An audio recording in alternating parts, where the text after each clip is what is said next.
Are we live? I think we're live. Lemonade's in the chat. I think we must be live. Good morning, Lemonade. Got to be live here. Join the spaces. Good morning. A little noisy. What's up, Banana? Just working. Working, man. Yeah. You too, huh? Trying to get it all done before we start to move up. Yeah. That's the goal right now. I know that's the challenge too. Just working through the list, you know. One thing at a time. Try to keep distractions down. That's the hardest thing in life, especially when you're at a computer. Yeah. So one thing I'm looking at right now, I think it was last week, we took a screenshot of how many holders we had on the site. Some of the sites are a little different. I don't know why they're, coming up different in different areas, but so I started just using our site as a reference point, and we had 16,529 holders last week, I believe, on Saturday. Okay. You want to take a guess what we're at? Now? I'm guessing we picked up 30. We're at 16,610. So roughly 80. Yo. 16,610? 81. Yep, 81. Wow, man. I'm impressed.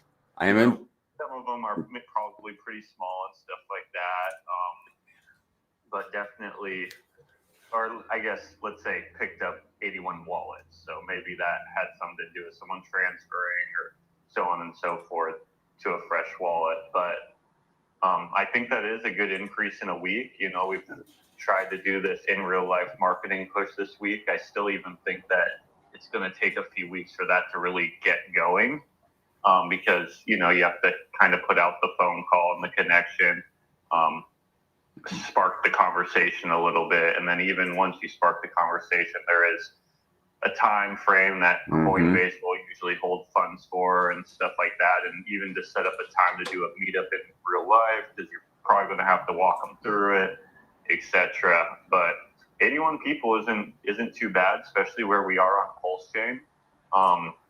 Great opportunity to get into PTDC and UFO at these levels for these new people.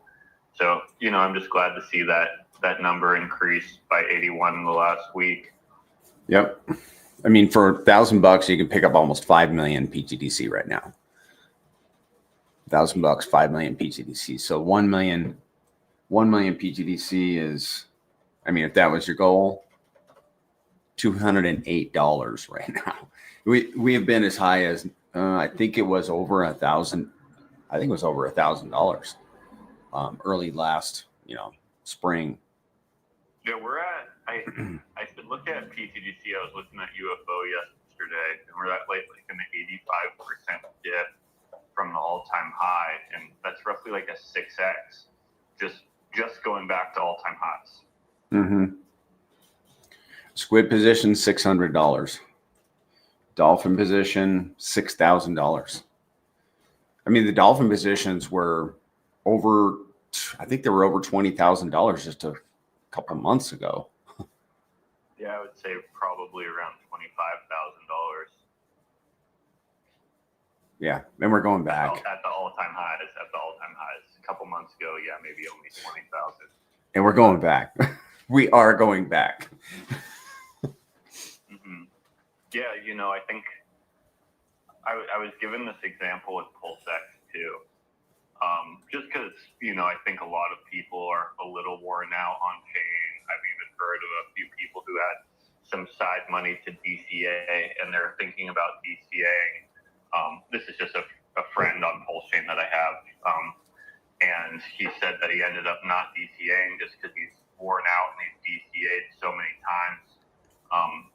And I kind of pointed out to him, I said, the opportunity in front of us is so unique. People sacrificed for PulseX 4 years ago and paid 5 times the amount of money for that PulseX. Yeah. Yeah, I'm one of them. Yeah, me too. So, I just think that's so interesting, because there was a line out the door just because the market was in a different spot. It was a good point in the bull market where the PulseX sacrifice happened. Hex was obviously rocking at that time. Richard was active, but people were willing to put millions and millions and millions. I forget what the total was. 500 million, maybe 500 million into the PulseX sacrifice, which was a sacrifice of funds before the product was even out, and it's 5 times more expensive than it is today. So we have the product out. We have the product tested for 2 years. We have the product 5 times cheaper. And on top of that, the product has $35 million of burnt PulseX tokens already at the bottom. So if you do a 5X on that, we're at 150 million at sacrifice price of burnt value at these bottoms. It's just like very interesting what the market does. And I look at that with PTBC and UFO too. I think it was now 10 months ago or maybe 9 months ago, we were at our all-time highs for PTBC and UFO. And the market ended up giving, I thought the market was going to keep pushing with Trump coming in and stuff like that. But then right when he came in, tariffs, he started talking about tariffs, and it kind of just caused this pullback on the market, and maybe it was due. Just the standard 4-year cycle I thought was coming like April to summertime, but obviously it's gone past that, which is okay, because what it's done for PTDC and UFO is it's given us a opportunity in this first cycle to get better distribution to our supply, and also one more opportunity to onboard the people who we think will enjoy being exposed to a product like this, right? And now we have even more data and more more value behind the protocol altogether to onboard people to. With more data, it's more education for them, which maybe they don't need extra education, but for the onboarders, it feels good to say like, hey, I've been watching this product for 2 years now. I know what it does. Nothing surprising has popped up. It's running better than even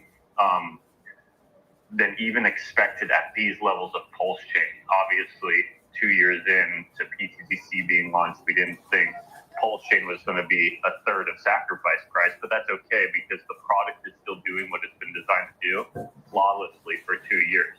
And it's just very unique that 2 years in, where we thought peak of bull market was going to be, we actually are kind of still in this bear market period on pulse chain. And if you believe in pulse chain, if you believe in Richard stickers over the long term, and you believe in PTDC and UFO as far as the code base, the market ended up offering a great opportunity to actually get people in at discounted prices.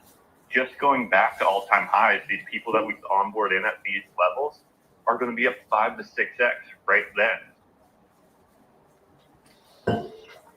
Yep. Very similar to PulseX. People you onboard into PulseX right now are getting it for 5 times cheaper than the price people paid 4 years ago with the product not even out yet.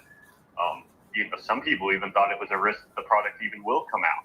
I remember a year after sacrifice, a lot of people saying, oh, he's not even going to deliver the blockchain or the DEX. Like, you guys just gave away your money.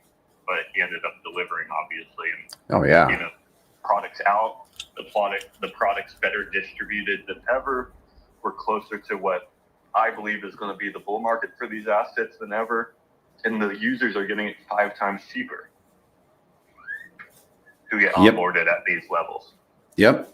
And the builders have that much more time to get things ready for the influx of new users coming over to Pulse Chain and into the grays. I mean, I know that you and I have been building, planning, and other people, not to exclude other people, but we've been, if the bull run had started like last, I don't know, April, let's say last April, what would we have missed because of lack of preparation? But in the months since, we've had time to sharpen our skills at onboarding people, and put some things in place for people when they come, and users, or like our existing users, like what we're working on. I just look at it as when when the bull market, the more prepared we are when the bull market actually begins, and I think we're in the bull market. It's just kind of a lagging part of it. The better off we're going to be.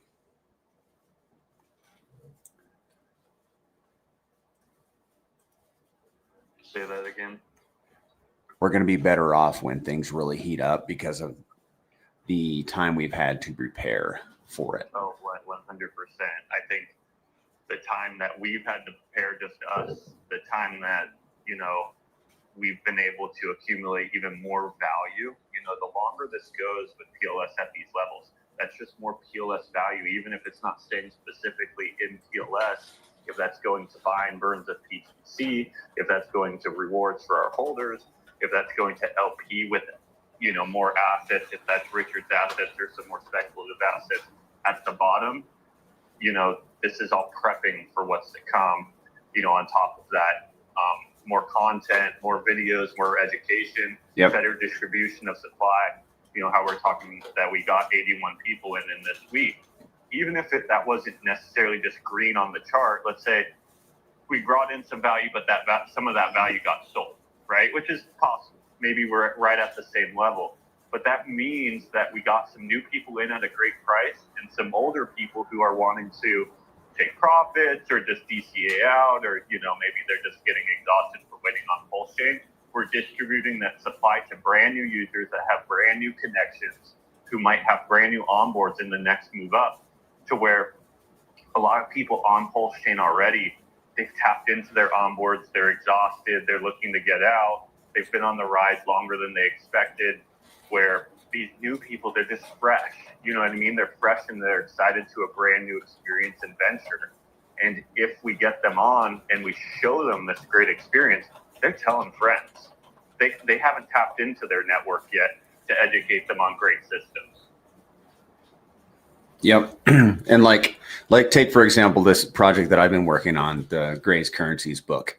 I started in April. It took way longer than I anticipated. And it's not even done yet. I finally have a physical copy of it that I have all marked up and for edits over to the lady that's going to fix it. But I'm still probably a week or two out before I can, give the community, make it public for people to, get their hands on one. And that's just one example.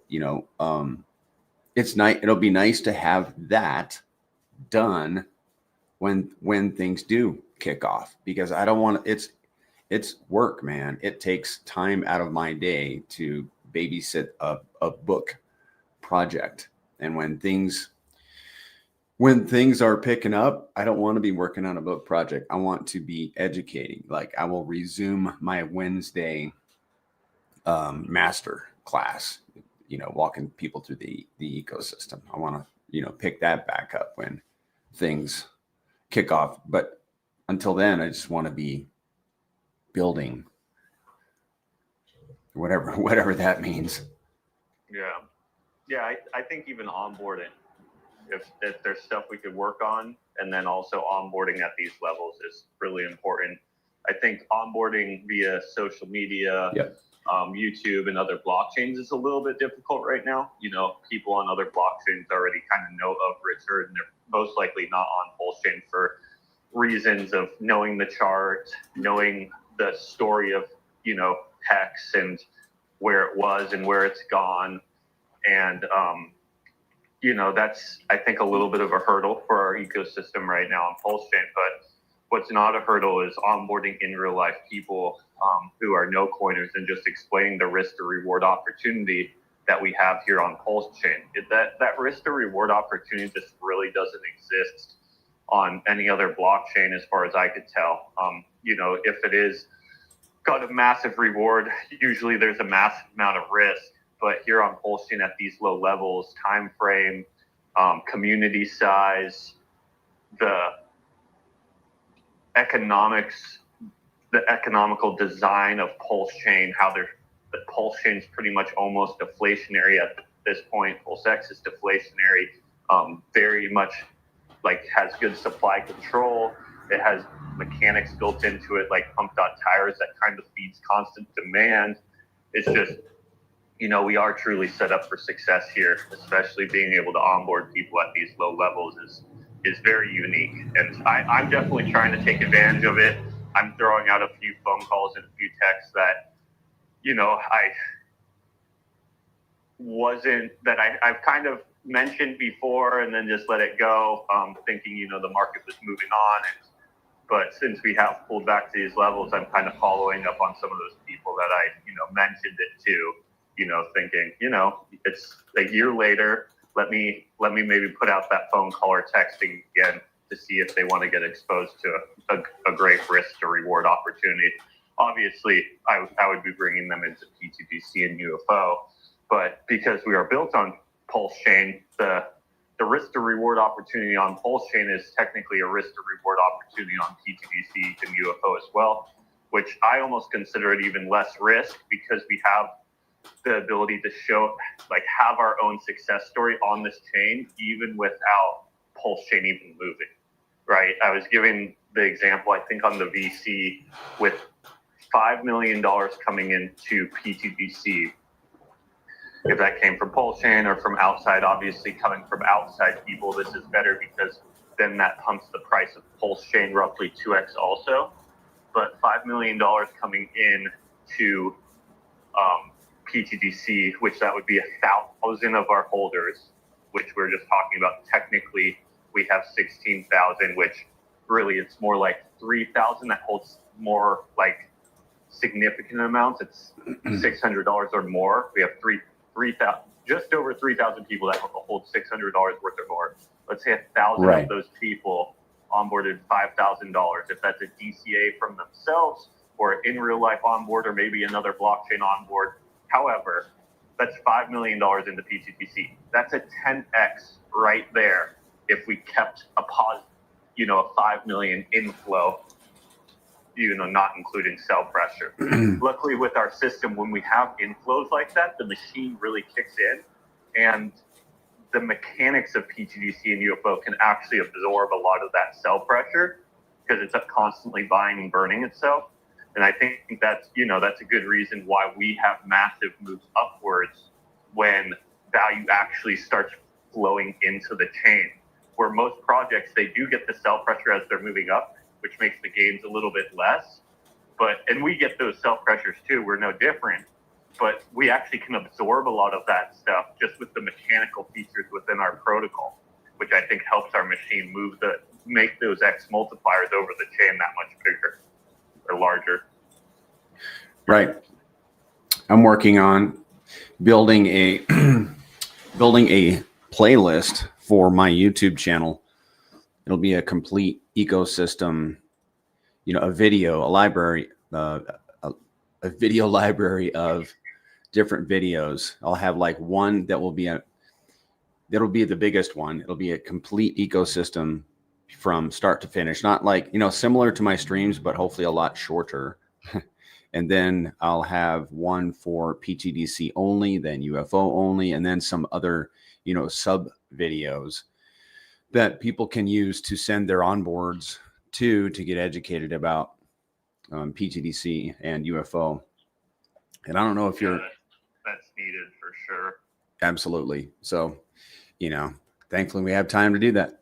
You got time for it. So, and I don't know if you're watching on YouTube, but I'm repping UFO today on my shirt, and I'm wearing the shirt for Polygon because he's a huge fan of UFO, and I don't see him in the chat.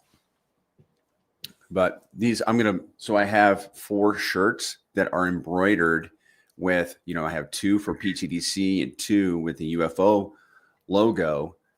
And the idea is record record these videos wearing these shirts, and any videos that I record that I want to influence the viewer to, or that I want to impress the logo onto the viewer. I'm just going to throw these shirts on. Polygons here. Cool. There is a question in the chat. Somebody asked how much they could earn in rewards for staking PTDC, and I popped that up on the screen for you guys. And you guys can just, like the gentleman that asked, S. Dot, you see that's per 100 million tokens, so you can just do the math. Actually, what you could probably do, S. Dot, just screenshot that, paste it into ChatGPT, tell it how much you have staked, and then how much you would have earned in those months, and then it'll probably give you an answer. Yeah. So I don't really talk about this too much on these spaces. I usually go into depth in it in our VCs because that's where I'm kind of clicking the buttons and going over, looking to PTDC and stuff like that. So I think I could probably run through it just verbally real quick. As far as rewards go, the APY is very much justified based on the amount of value that we're bringing into the ecosystem. So on low volume days, you're going to be making less APY. On high volume days, you're going to be making more APY. Currently, right now, we've been having pretty low volume days, not only on PTDC and UFO, but on the whole entire blockchain. Volume's technically at like all-time lows right now on the blockchain, or close to all-time lows. And value on chain is very close to all-time lows as well. And less value on chain means less value being moved, which then usually means less volume too. So APY is on the lower ends right now, but the thing that I want to bring up to everyone is so is price, right? So you're actually able to get more percentages of supply for possibly the same amount of dollar value if you were to purchase at higher volume times, because price would usually be higher as well.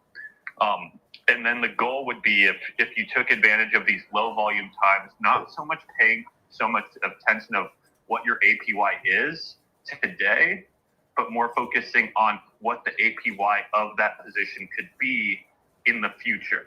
And this in the future is from the specific growth of PTDC via, onboarding strategies that we were talking about earlier, or just the mechanical features built into the protocol, or also the success and the success of the blockchain. I obviously hope it's an and thing, not an or thing. We want PTDC to do X's, and we want Pulsechain to do X's as well. If PTDC could do a 5X from here and Pulsechain does a 10X from here, that's a 50X for PTDC holders. Well, now what you did is you 50X'd the value of the asset that you bought at these low levels, and now you have 50 times the amount of value earning you APY, right? And that's where it's important. So by taking advantage of the discounted prices today, and if you believe the system today is not what the system will be in the future as far as value goes and volume goes, you can actually let that asset revalue. Let's say you put $10,000 in today and we do a 50X. That's now $500,000. Well, now you have $500,000 earning you APY, and there's more volume and volatility, etc. So you are getting paid maybe not a higher APY based on what the price is worth then, but if you compare the price of what you entered in at, like, hey, I put 10,000 in, well, now I'm earning $10,000 every year just off of what I put in. So it's 100% APY based on your entry price, and the asset that you hold has appreciated, 50X in this example. But you are able to capitalize on the APY yearly without ever having to touch your asset that you're actually being exposed to appreciation with. You could obviously sell chunks of that as it moves up, but by earning the APY off of that higher value, and that APY being justified from value generation, not inflation. Let's say the following year it does another 2X. Well, now your 500,000 just turned into $1 million. Now you're earning technically APY off of $1 million. Let's say it just goes up evenly.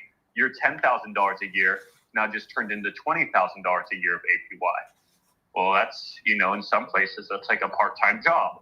Well, let's say the following year, it does another 2X, very sustainable, machines running, pulse chain successful. You go from $1 million to $2 million. So now, since you've been earning APY and you don't actually have to sell your initial, that asset can keep appreciating.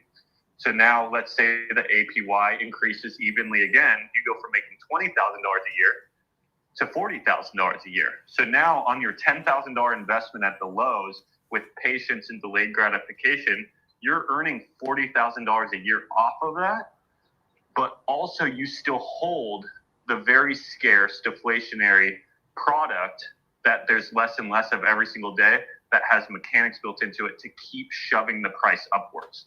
And the more the price gets shoved upwards, we can make a educated guess that volume is going to keep getting shoved up too, not necessarily evenly. It fluctuates based on market volume, volatility, and adoption, but it's going to increase with you, right? As long as you hold on to your initial position, making it to where if you are willing to hold on long enough and you get a large enough position, the APY can be a passive income source as large as a full-time job with enough growth of the blockchain, enough growth of our sub-ecosystem. Yeah.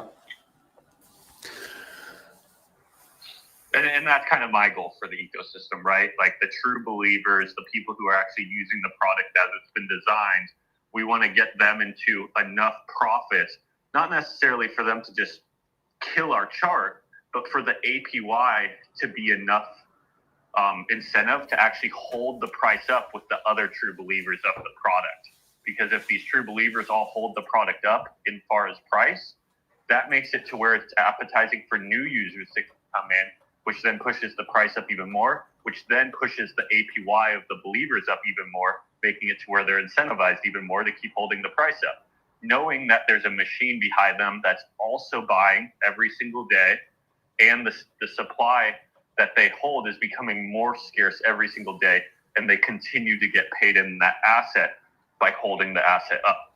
Their assets that they hold are technically a minor of the value generation that happens day in, day out. Obviously, that value generation is a little lower at these levels, but if you believe in Pulse Chain, if you believe in Richard, and you believe in the PTGC machine, you can take a guess and almost a gamble that it could be a lot different in the future. Joshua asked a question regarding UFO. While onboarding some new people, I mentioned UFO, but I'd like to know what's a solid, legitimate reason to hold or buy UFO? Yeah, so one thing that stands out to me with UFO is the liquidity web for UFO is super, super stout. Liquidity compared to market cap is pretty much unseen in crypto. You have over $5 million of liquidity with real strong assets, and it's only roughly a $15 million market cap token. So liquidity compared to market cap, it's super, super strong. It's also a hyper deflationary asset that pays you APY just for holding, which as far as store of value goes, I think those are two things that are almost necessary at this point in crypto. If it's not deflationary, obviously eventually the inflation of that product or the lack of deflation, just stagnant prices or stagnant supply isn't that bad, but inflationary product usually eventually has hurt the price chart due to that supply coming into circulation without an actual buy on the chart to justify that supply circulating. For an example, if someone earns via inflation, the tokens that got dripped into their wallet were never bought. So they actually are just a direct extraction of the existing liquidity pool. And since in crypto, liquidity pools are mostly fractionalized compared to the market cap, it really hurts the price, in my opinion. This is the big reason why Hex went down pretty much 99%, because there is quantities of supply coming out that were never actually purchased. They were just minted. So you have good structure, good design, hyper-deflationary built-in APY, large liquidity compared to market cap, also bonded with an asset that's been known to perform very well, PTGC. You can get portions of the supply for fairly cheap. So if you're someone who cares about APY and you believe Pulse Chain in the liquidity web structure is going to be a successful structure, good product market fit, you can get large percentages of supply for very cheap with UFO compared to PTGC. That's another reason it stands out to me. When I'm onboarding people, I usually get them into a little bit of both. You know, let's say someone comes in with $10,000. You could technically get them into a full dolphin position of PTGC for like $6,000, and you can get them over 2 dolphin positions of UFO for $4,000. Mm-hmm. If in the future they have similar amounts of volume, PTGC and UFO, which we've seen with Pulse Chain going up in price, they did have similar volumes because the liquidity web of UFO is very large.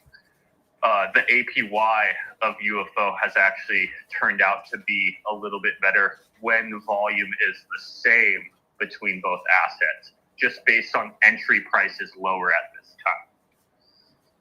This could disappear in the future, right? If UFO catches up more to PTGC, that opportunity goes away, technically. And you can actually buy 4 times as much UFO supply versus PTDC right now. It's basically 4 to 1. Yeah. And because it's lower market cap does not mean it's doing more X's. That does not mean it's going to pay better APY. The APY is based on volume, your percentage that you hold. We're just pointing out that the liquidity web of UFO is larger, and you can currently buy more UFO for the same price right now. And it still has the good product market fit model that's sustainable, which pays APY for holding, which incentivizes people to hold. If you don't pay someone an APY for holding, the only way that they can actually realize gains or pay themselves passively is by selling their initials down. And by selling their initials down, obviously that hurts price. If they only sell the APY down, well, they only got the APY paid to them if it was given to them through value generation, right? So they're not actually hurting the price chart because it didn't get paid to them unless it was actually bought and off the market. And then even this is more for the PTGC system than the UFO system, but how the PTGC system is designed is even with every reward paid out, there's more percentage of the fee structure going to actually backing the value of the protocol. So when there's 40% of the fee paid out in rewards, 60% of the fee is going to actually appreciating the PTGC price via buy and burns, LP ads, etc. UFO has a little bit more on the reward side because we're incentivizing people to put up that large liquidity web, but in my opinion, still a very sustainable structure for a protocol.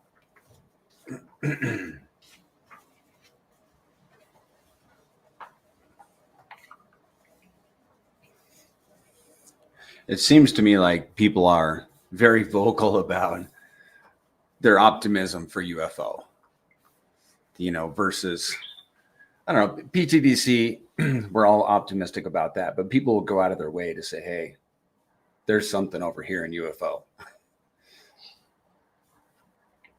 Yeah, you know, I think it's a different set of people, right? Like, I think PTDC definitely has a larger, more vocal community. It definitely is the one that gets talked about more. Naturally, just more holders. People, I think, are in a little bit more profits with PTDC, so they tend to work for that bag a little bit more.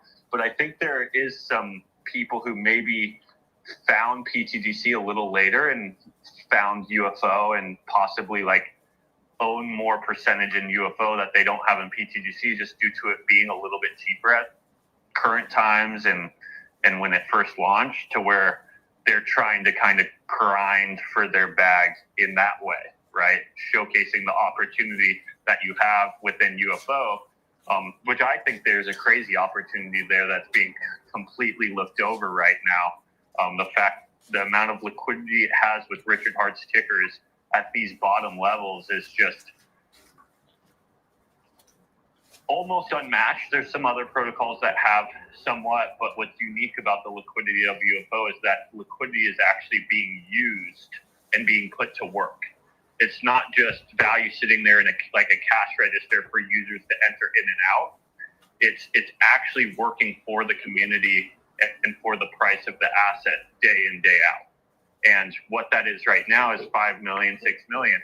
With just a 10x on Pulse Chain, you know, we're at 60 million. You know, that's larger than some of the largest assets on Ethereum as far as on-chain liquidity goes. It's going to be massive. Enormous. Yeah, I think even at our all-time highs between PTDC and UFO, we're over $40 million between the two assets in liquidity. That was with Pulse Chain not even at sacrifice price.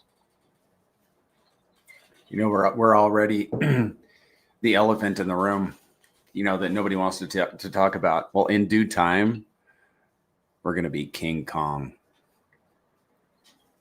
We'll be King Kong in Austin, Texas, man.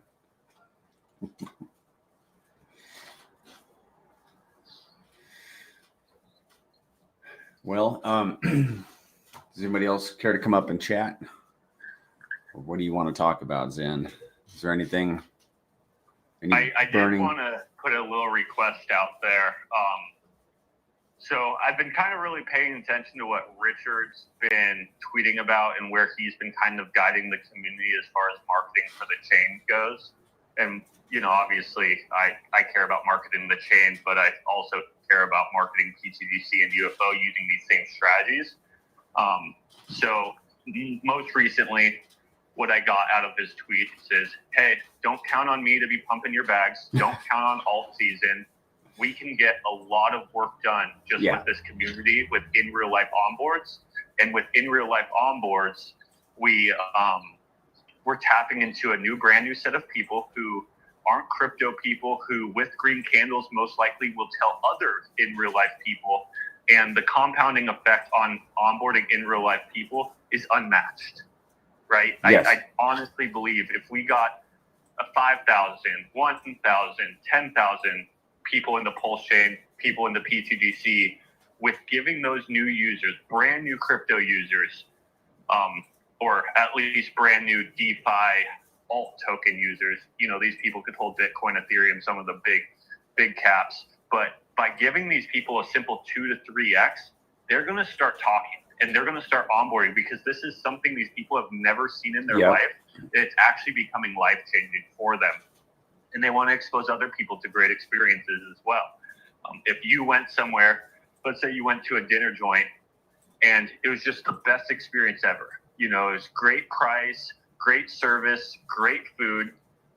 Next time you're talking with a buddy, you're going to tell them about that great experience because you want them to go experience that great experience too.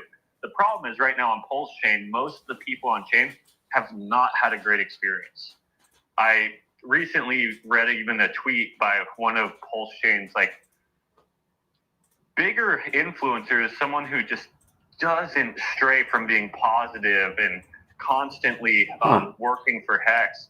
Just such a positive person on chain. Like I actually really appreciate this person. Yeah. But they kind of gave a little bit of a story of like when they bought into Hex, where they DCA'd and how much down they are on their portfolio. Okay. And this person hasn't like let it hurt their onboarding, their positive attitude. Like they look at this as a great opportunity to get a position that they actually never thought they were going to be able to get. Right now, their portfolio looks like complete junk, but they're looking at it in a positive light, and I truly believe it is a positive light, and they're going to be really thankful that they went through this hard year for what they should receive in the future with the successful Pulse Chain and Hex. But most people are not like this, right? They look at, oh my gosh, I put this amount of value in, the value is now worth this. This is the worst experience. They're not DCAing at the discounts. Or if they have DCA'd, they've DCA'd once or twice and it's gone down even more. So a lot of the people have had not the best experience. This is just plain as day. It's the truth. So they're not onboarding. If you went to a restaurant and had a horrible experience, you're not telling people to go there. It's that simple, right? So if we could onboard a brand new group of people, because a lot of people within PTGC have had a great experience, right? Just because Pulse Chain and Hex's experience has not been the same, a lot of people within PTGC have actually had a great experience, and it's worth onboarding to. It's proven, it's got the liquidity, it's got the DAO, it's even sitting on like over $200,000 waiting for prices to move back up and values start flowing back in to get injected in, which is a great opportunity to get in before, in my opinion, but it's up to every individual. And I think that the power of onboarding, and this is what Richard's getting at, is getting in, let's say, a brand new set of 10,000 people in the Pulse Chain at this level. Well, when green candles start to flow in, and naturally green candles will flow in just from these 10,000 people. We don't even need Alt Season or Richard. They would bring their own green candles. Well, because they brought their own green candles, they're now up on their portfolios. They're going to start telling people. They're going to start bringing more people in to those green candles, which then will help absorb the sell pressure from the people who have had bad experiences on Pulse Chain and Hex in the past, right? Yep. Because I think that's something a lot of people are afraid of, is they're saying like, hey, when value comes in, the old people are just going to sell out. And it's like, yeah, you're most likely right. But with a true successful blockchain, the new users coming in will absorb those people no problem.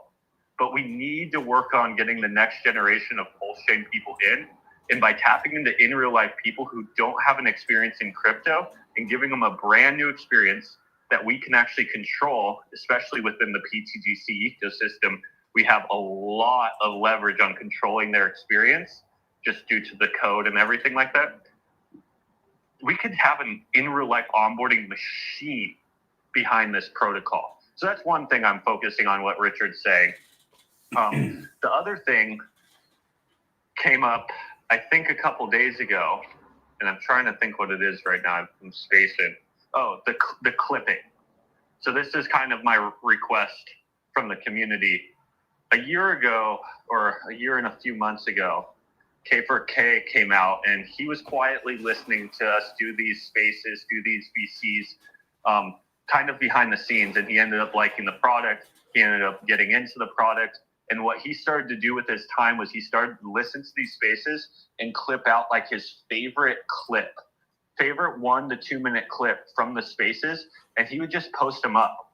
Like, this alone was one of the things, in my opinion, that ignited the last massive move for PTGC, because a lot of people aren't hopping on these spaces and aren't willing to listen to 2 hours, especially people who aren't holding the asset yet. But if you just give them the highlight snip, almost the commercial to the movie, you can get them into the product.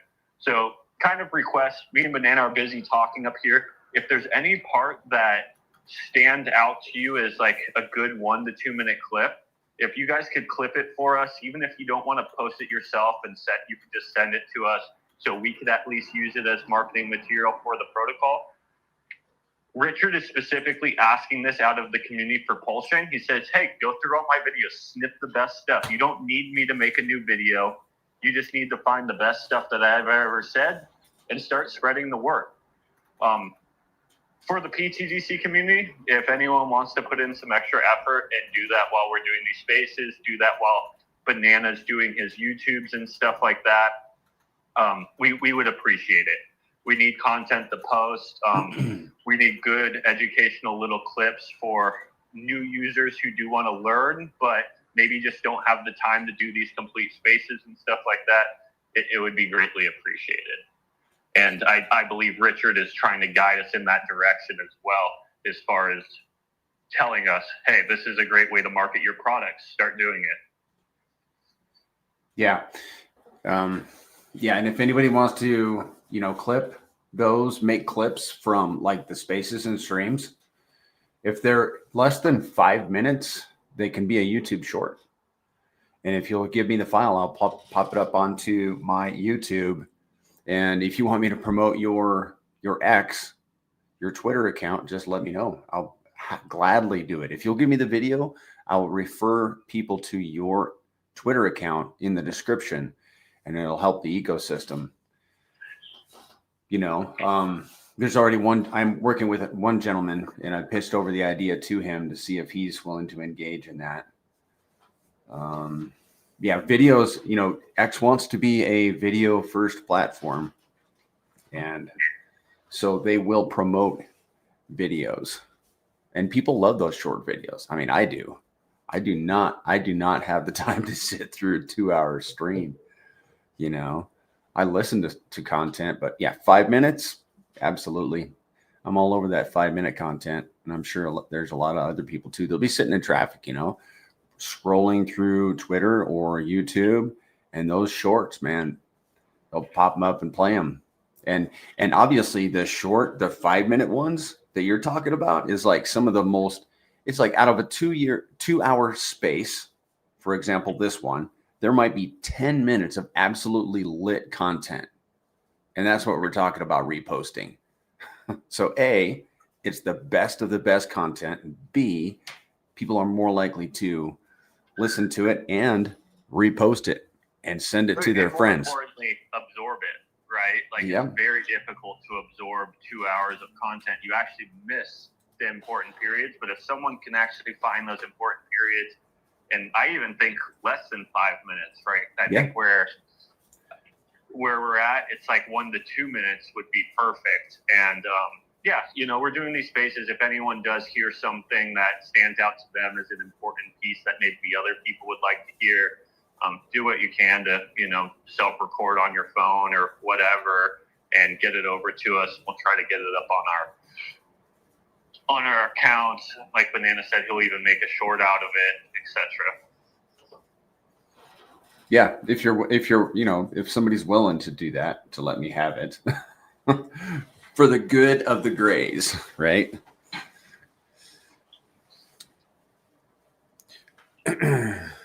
Well, what else, man? I see Shill Gates is in the spaces. It's good to see you, Shill. Hope you're doing well, man. I think he gave a shout out to PTDC. I want to say maybe last week or no. I think Shill, if I remember right, you held a spaces that I was really impressed with. I think you had like 6,000 people in there or something like that.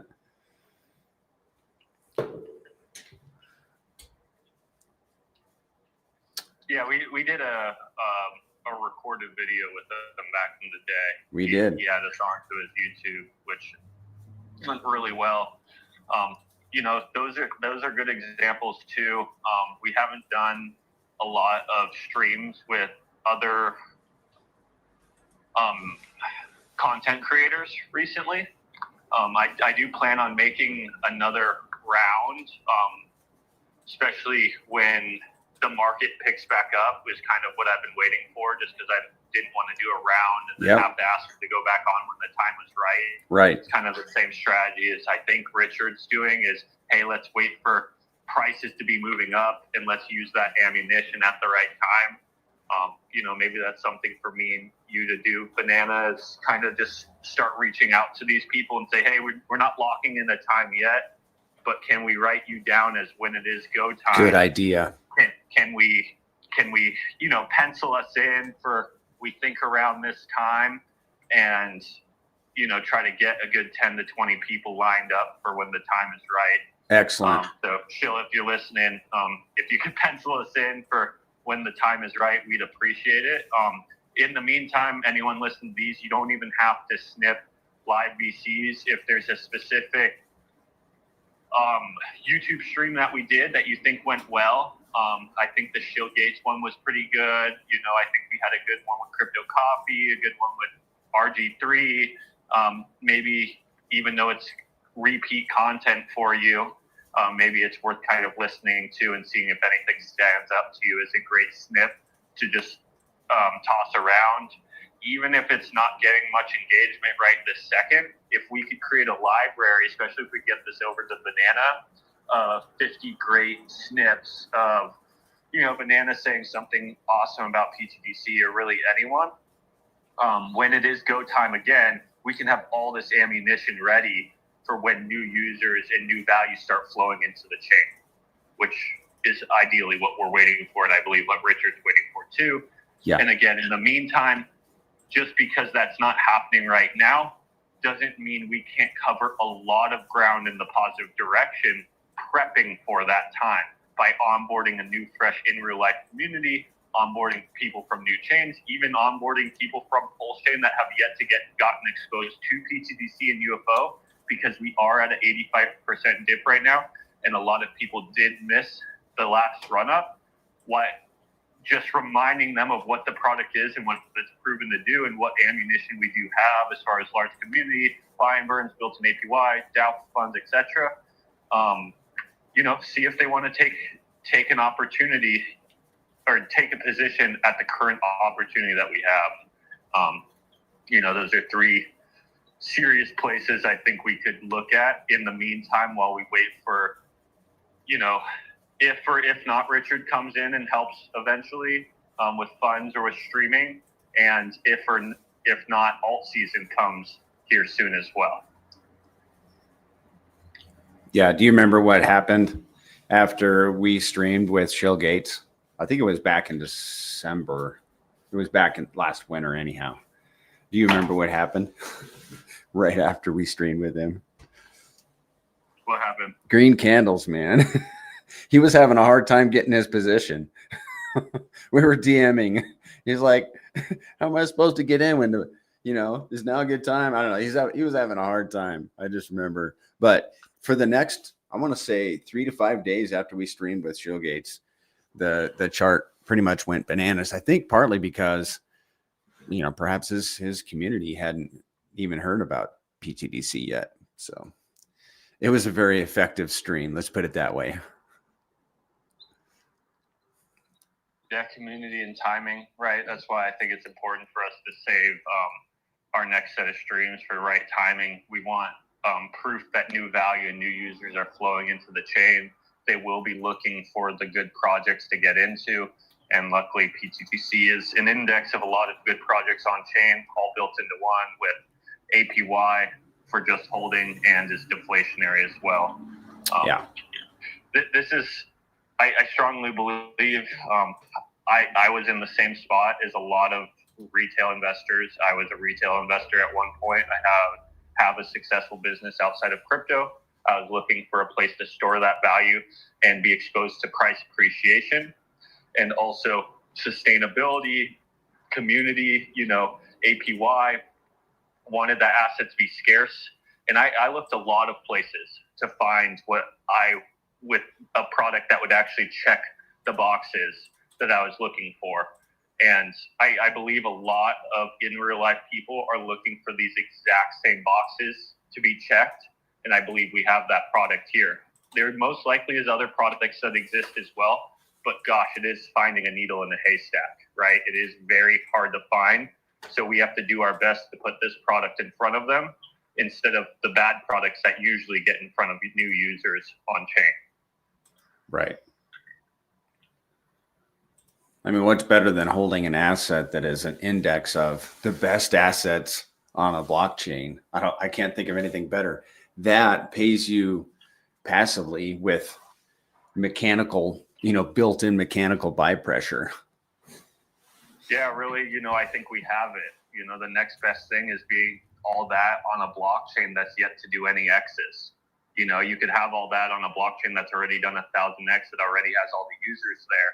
But if you're looking for a little bit of risk with a huge reward, we definitely have that. We have the diversification built into the system. We have the growth plan, but then we also have the ability to do so many X's in so quick amount of time, not only because our own product can do that, but multiplied by what the blockchain can do as well. Like, it always is such it's a huge reminder to me when I really start to run the numbers of how easy it is for PTDC to do 100X off this level. right? Like we were just talking about that $5 million coming into PTGC is a 10x, right? So let's say half of that is sell pressure, right? So then we only do a 5x. Let's say we're at a 5x on PTGC against Pulse Chain, and Pulse Chain just does a 20x. A 20x from here is less than, it's like a 6x over SAC price. So 6x over SAC price. That's 100x for PTGC holders. Mm-hmm. And what the machine would be at that point is just insane, right? That would be 100x the liquidity. So right now between PTGC and UFO, we're right over $10 million of liquidity. That would be $1 billion of liquidity between the two assets. On-chain liquidity, with a large percentage of that burn. Obviously the APY would be amazing for users who took positions at these lower levels. I think the APY will still be competitive for users who get in later as well. But the key word is competitive. Where the real opportunity is, in my opinion, is taking advantage of the asset before it revalues, before it becomes that true store of value system that it's being, that it's growing into, that it's evolving into over time. Just like when Bitcoin and Ethereum came out, what they were when they first launched in the first year, 2 year, weren't true store of values. They were still speculative assets at those times, but they evolved into true store of values. I think this is the same for PTGC. What it is today is still a speculative asset with great mechanics behind it, built in APY, hyperdeflationary. But as it evolves, as this blockchain succeeds, in my opinion, it will evolve into a true store of value. Well, who doesn't want to get into a true store of value before the 100x? Yeah. Look at the people who are actually storing millions and millions of dollars in Ethereum today. Imagine they could have just stored tens of thousands of dollars in Ethereum 100x ago and still been in the same spot. Dion Ashman asks on YouTube, will the new website affect the staking? I love the ecosystem, just had some issues on staking and the current website. Keep up the good work. Yeah, they be a little bit more specific about the issues with unstaking. Usually the issue is they just need to approve their tokens for spending.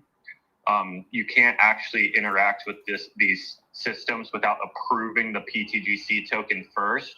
So this is usually the mistake when people are trying to withdraw their stake. They just need to approve first. So for anyone listening, if you are having a hard time withdrawing, right above the withdraw button is an approve button. So you just approve the PTGC and then you go to withdraw and then it should come right out. With the new site, keep in mind, we are still going to keep the old site active. So if anyone doesn't like using new things and just wants to use the old thing, you are 100% going to be able to. You do not have to navigate the new site if you don't want to. Right. The new site is just, for the most part, a new tool, another dApp. Also, for new users, it has a lot more stats, and we're trying to improve the functionality of these dApps just off of what we've learned from the last 2 years. For an example, like claim all buttons and stuff like that, just improve the functionality of it. So to answer his question, if that was your issue, the approve button, we're going to try to make that stuff more obvious on this new site.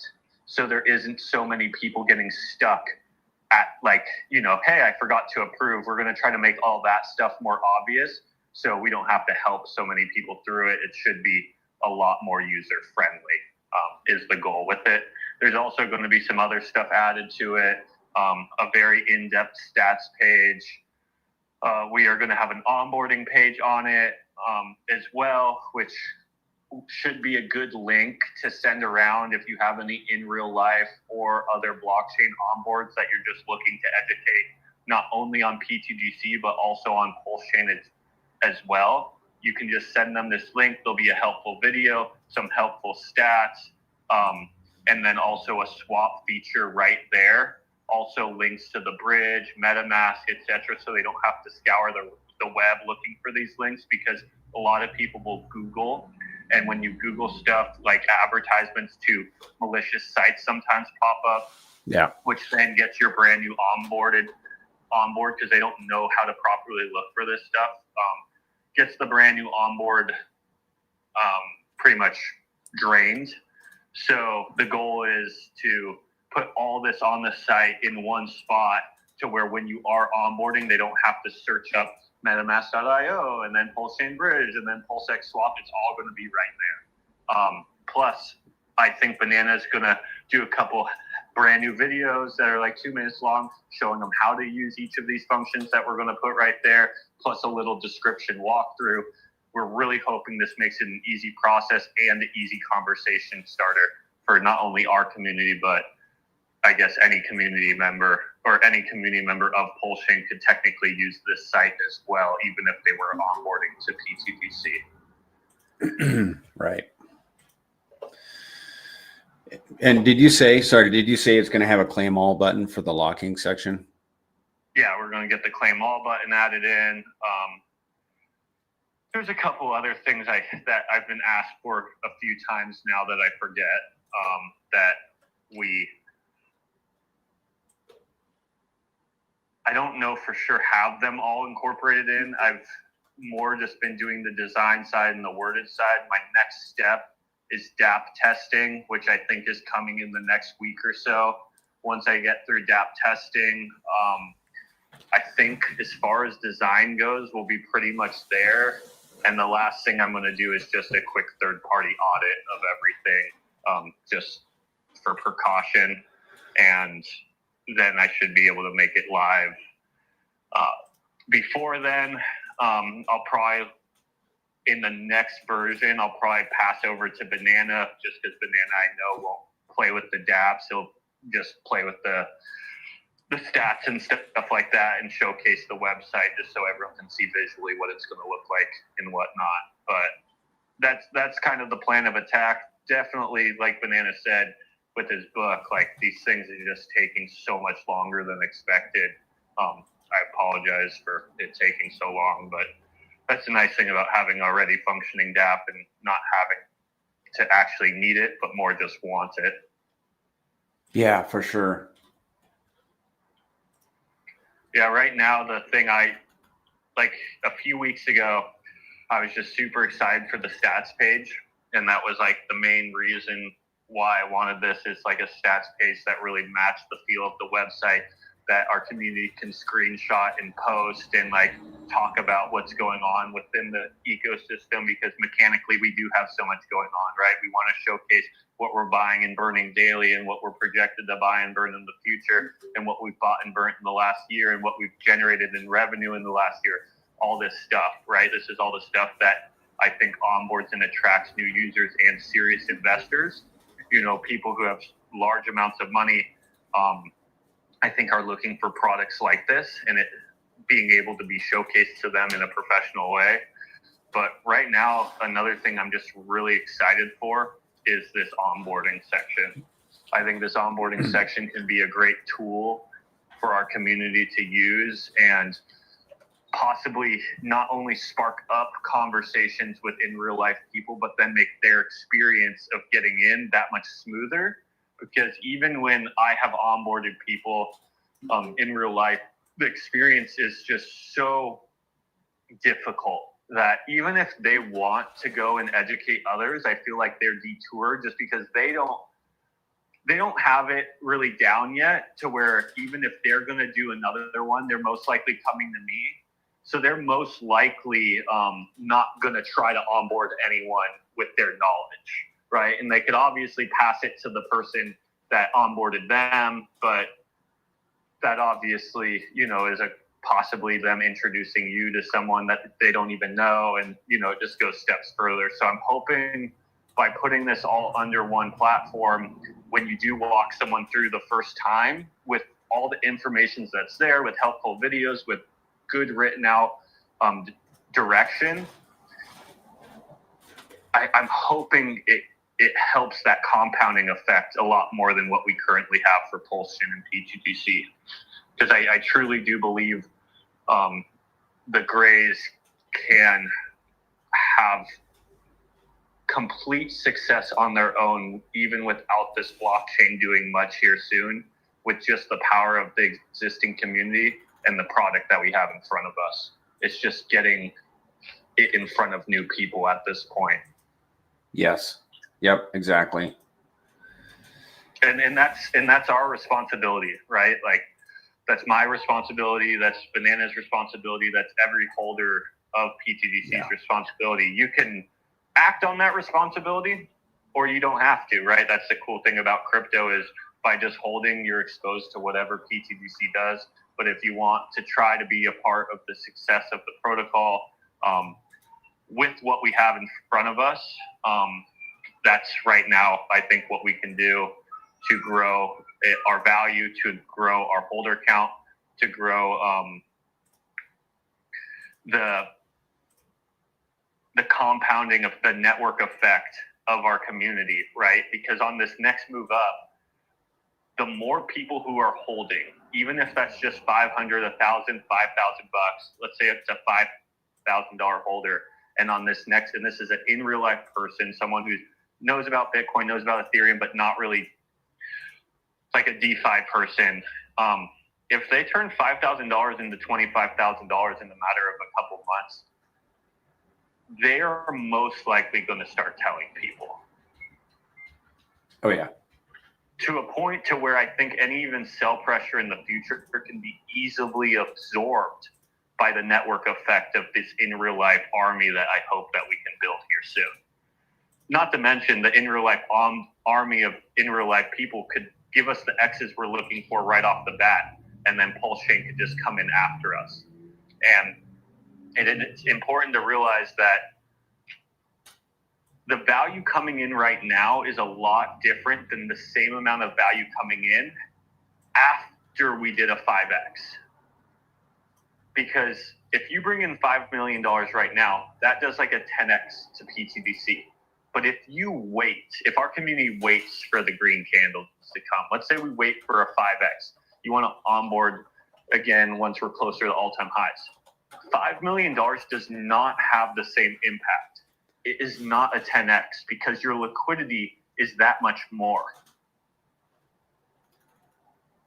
You might only do a 10X off $5 million at that point.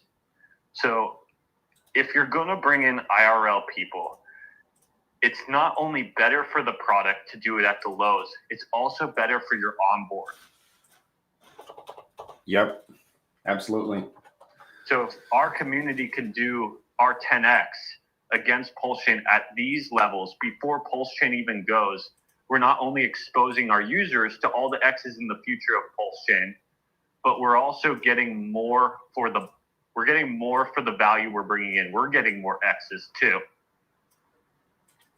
And then, let's say we do that 10X before Pulse Chain even goes. And then Pulse Chain just does a 10X, which is 3X over stack price. The PTGC onboards that we onboard first, the people we're onboarding right now, the 81 new holders that we got in the last week, they're exposed to a 100X. That's life-changing for most people. Yeah. And it's mechanically not simple, but honestly pretty simple for our ecosystem to do. With hard work, us working together, everyone stepping up to the plate and being accountable for trying to help their own bags. It is achievable. There is a question on YouTube.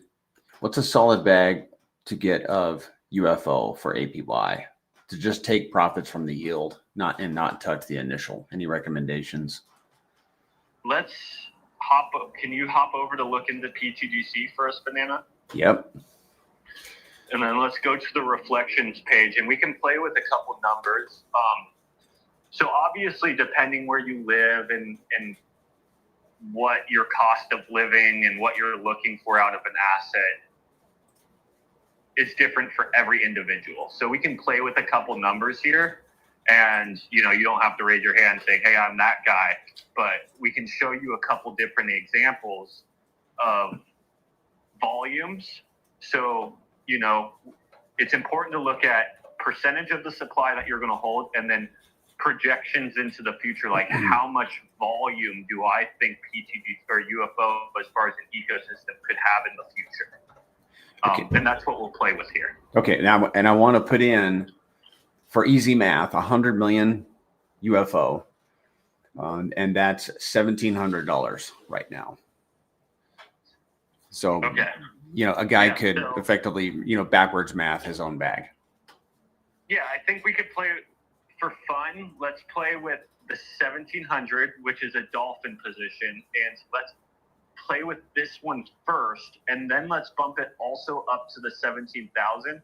I completely understand 17,000 is out of some people's budget, but I also want to bring it up just because if someone is seriously an APY person and planning to come into crypto for the passive income and just for an asset that will appreciate over the long term, I know of people who have spent hundreds of thousands of dollars on this with Hex back in the day. Yeah. Hundreds of thousands of dollars. So I just want to use also a little bit of a higher number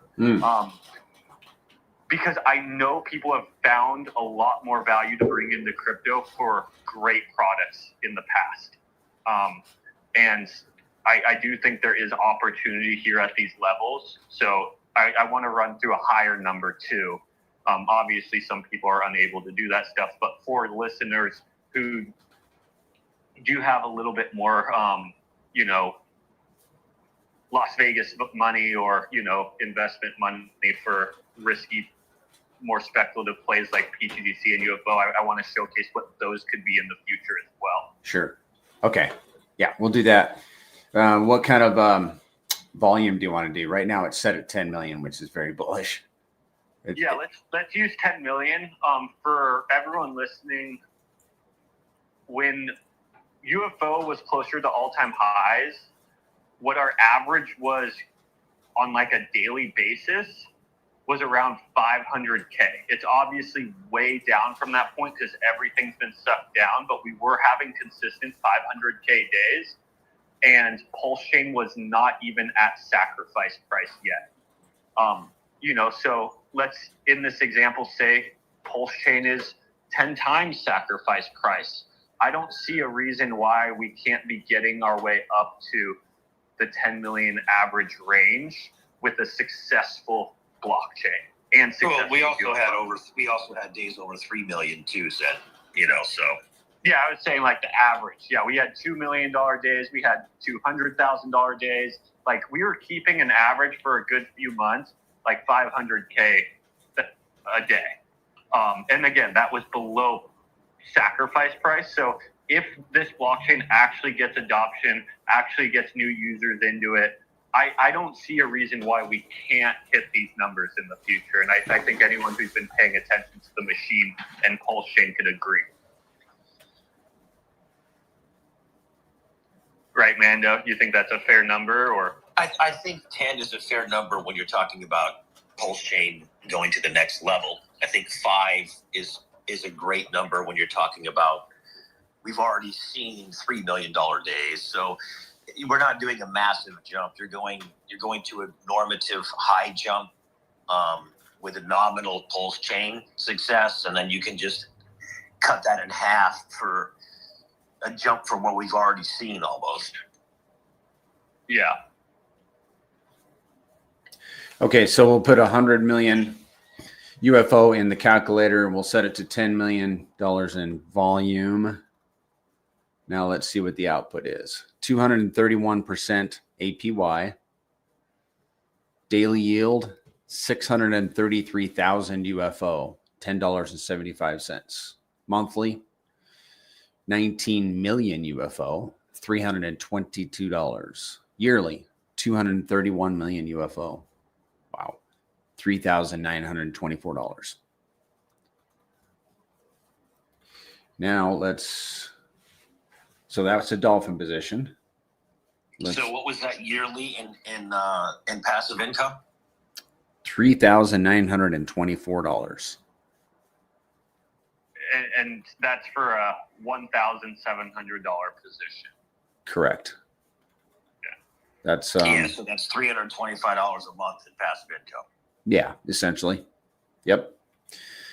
And so I got to type this back in. So that was dolphin position. Now we'll do, that was 100 million tokens.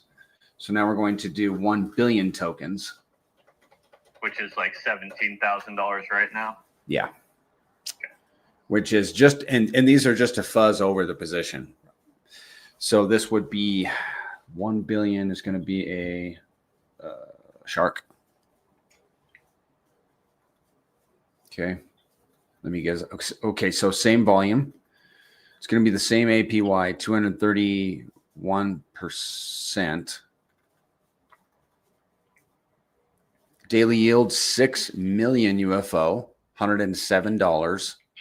Monthly yield, 190 million UFO, or $3,225. And yearly, 2 billion UFO, $39,246. Wow. I love me some good volume. Let's do it, man. Yeah. So, I don't know if he can chime in on YouTube if those cover the numbers he was looking for. Obviously, like we could even bump it up if someone's willing to invest even more.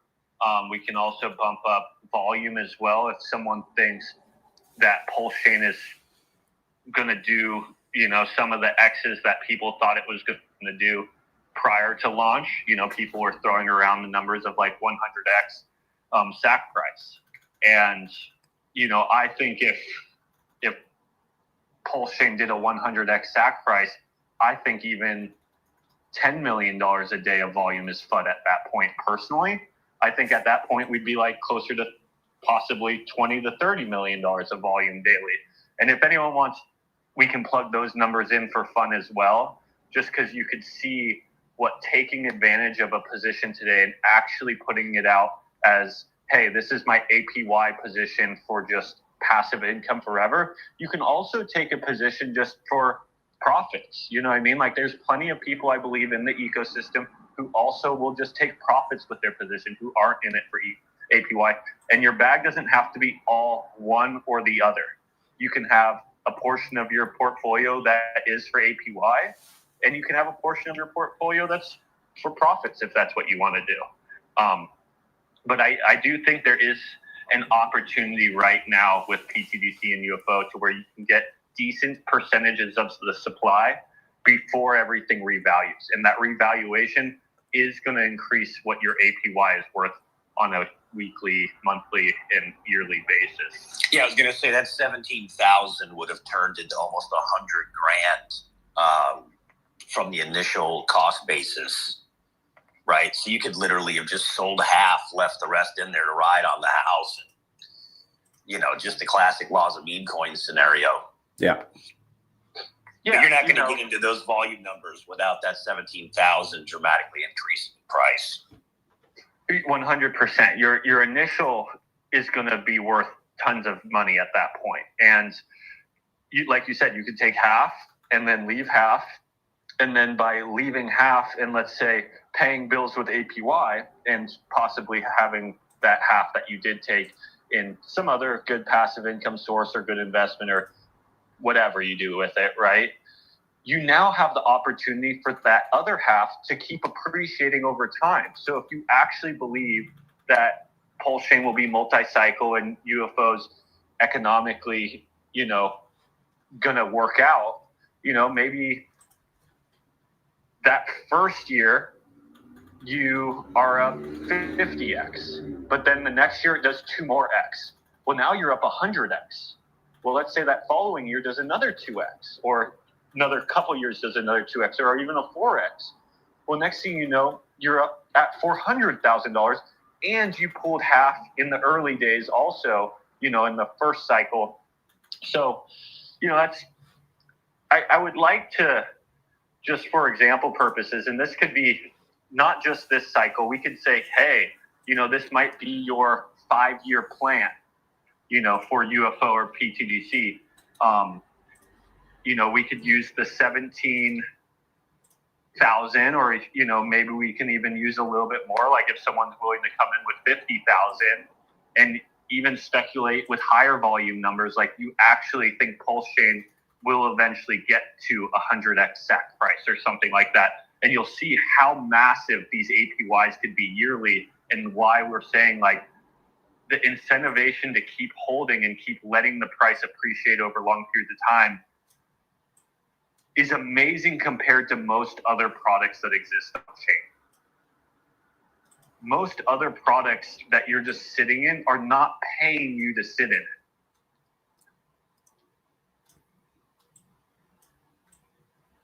You want to throw one of those in, Banana, just for fun? Run me through it again. What do you want to toss in there? Put in like 2.5 billion. I think that's going to be close to $50,000, which I know is mostly out of a lot of people's budget, but I want to put these numbers in for serious long-term investors as well.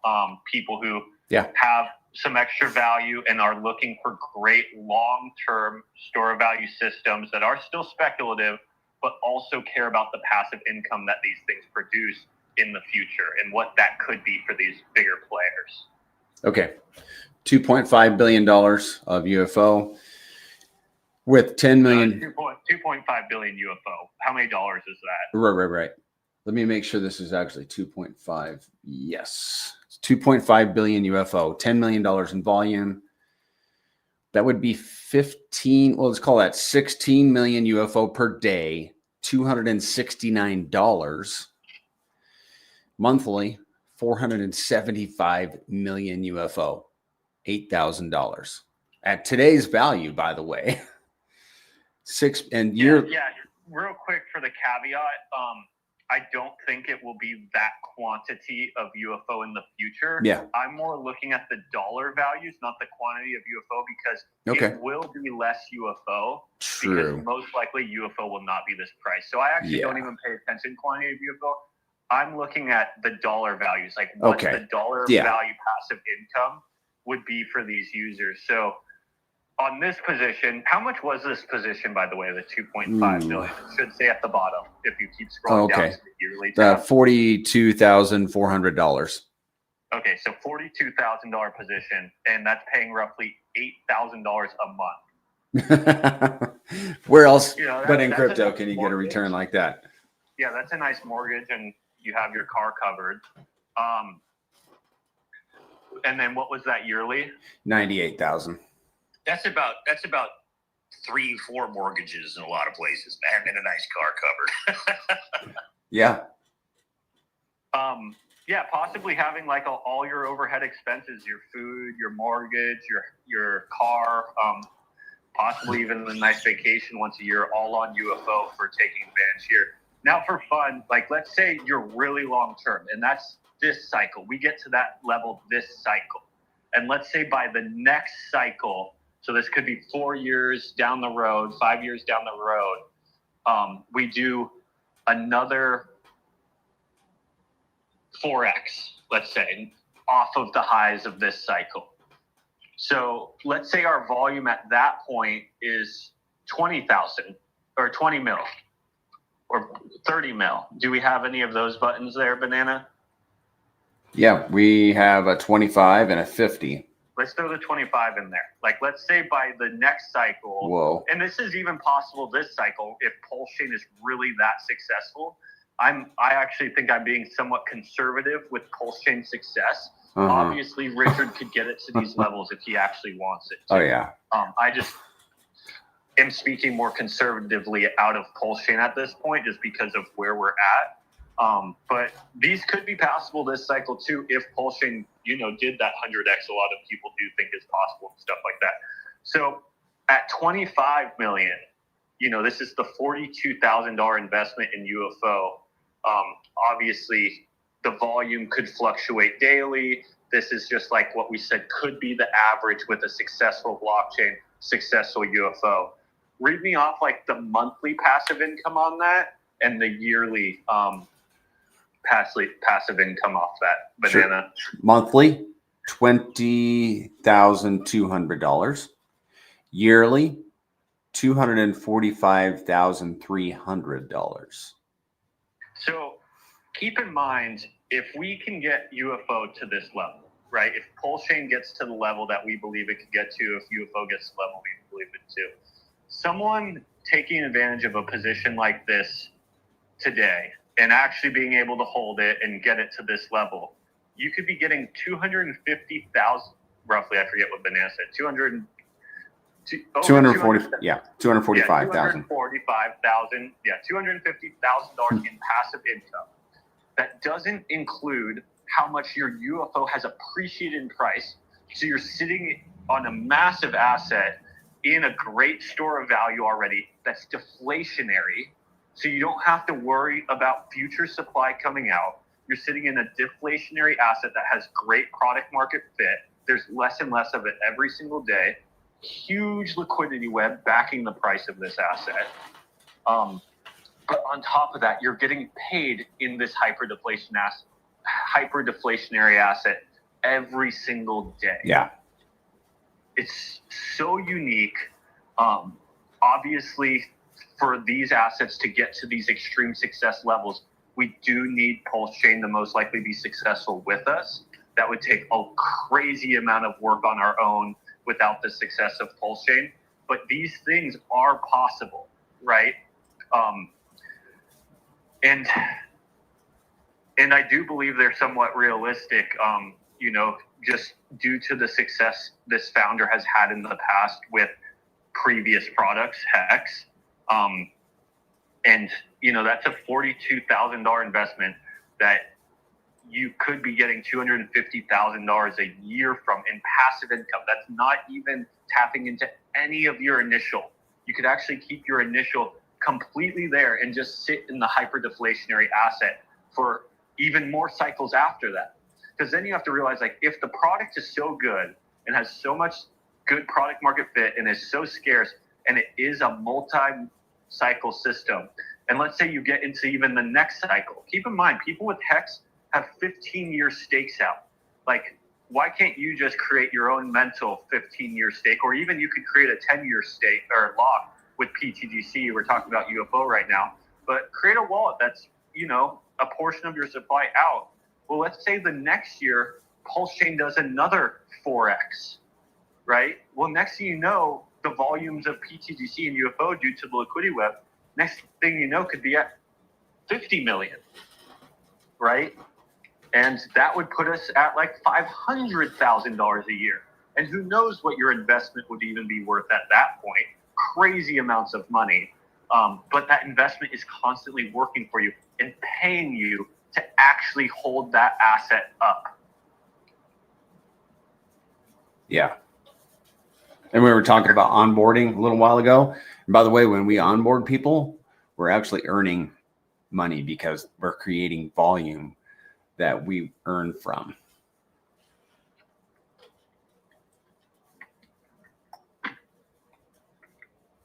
I think the interesting piece is the mechanics that are built in that just keep rising the price floor of the asset itself. This super hyper deflationary mechanic that's on these assets it really just is unreal.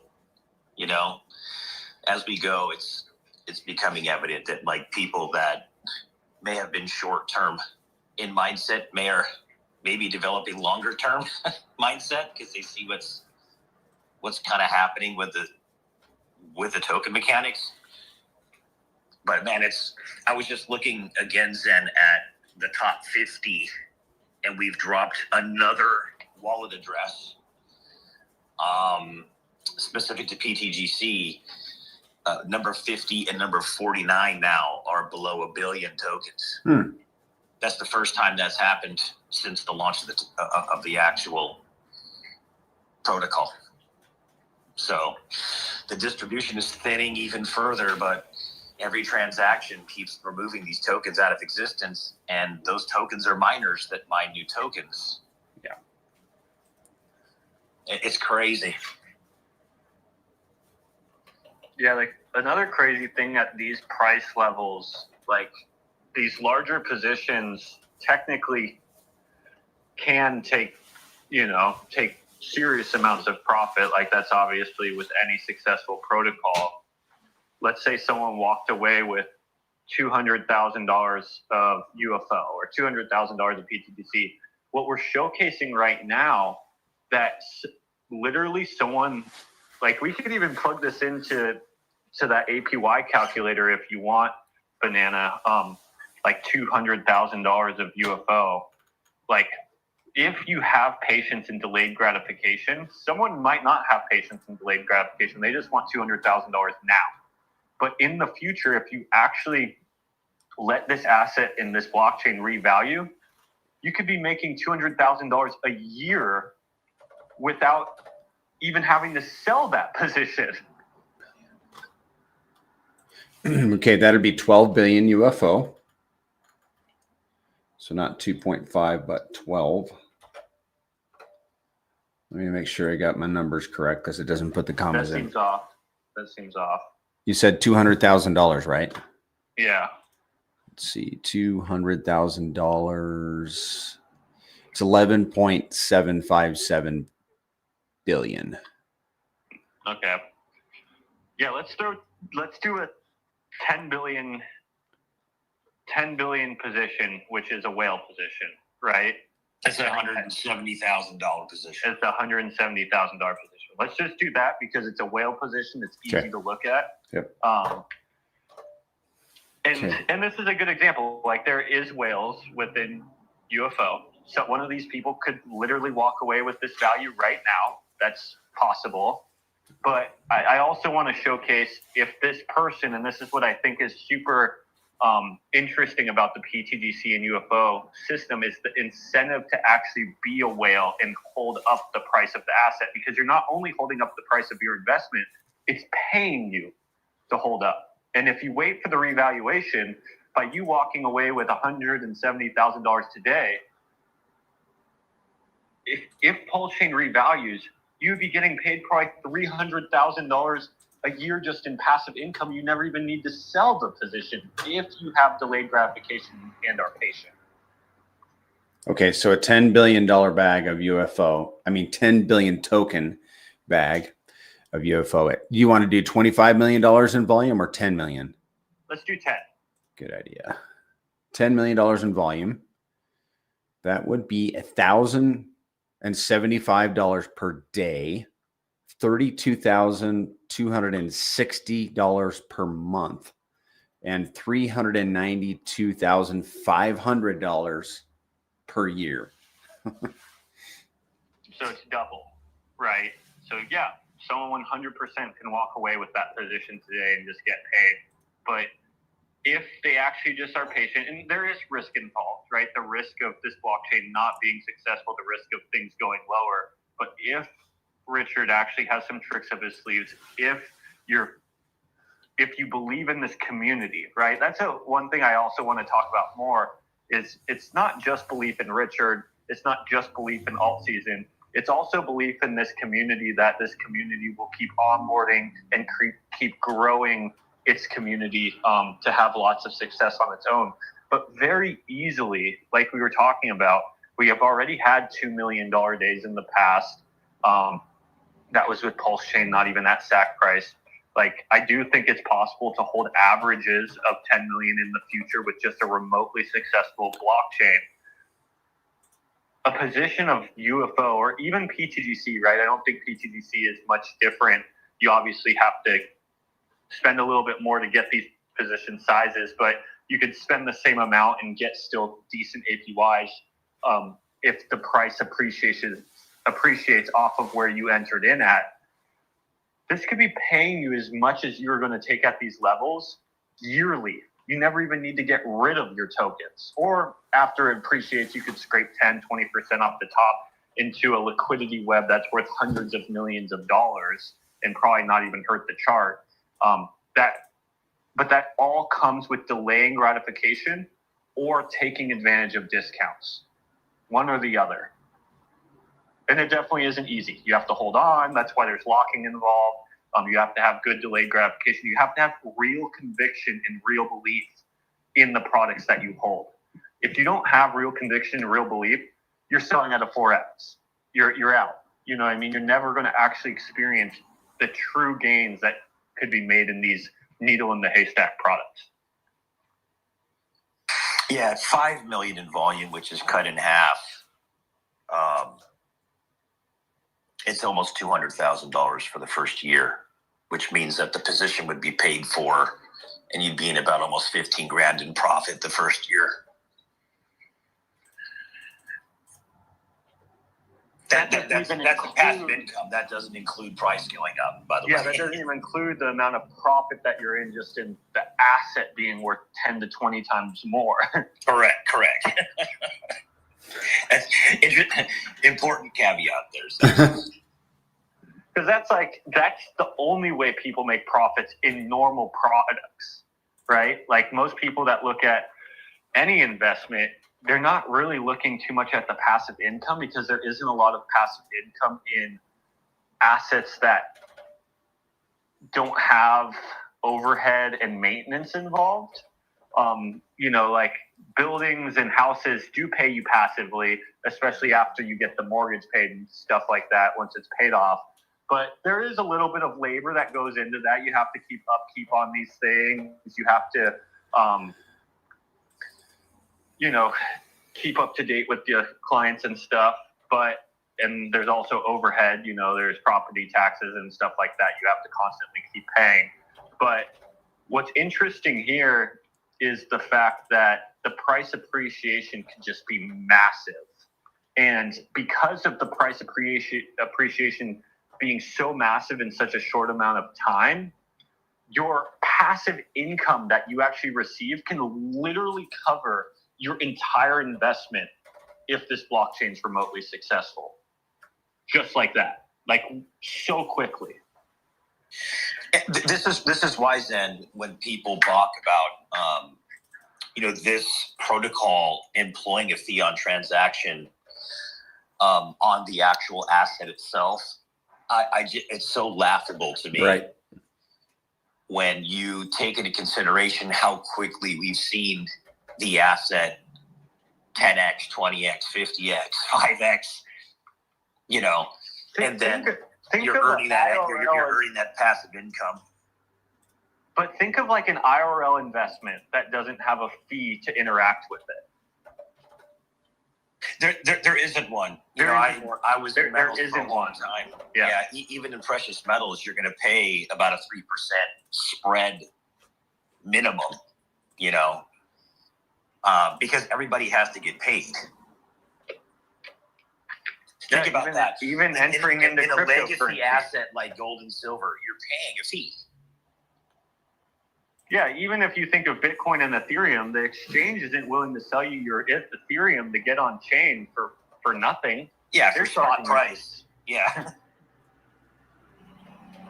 It's very interesting, and even to transact, not even invest, like technically to transact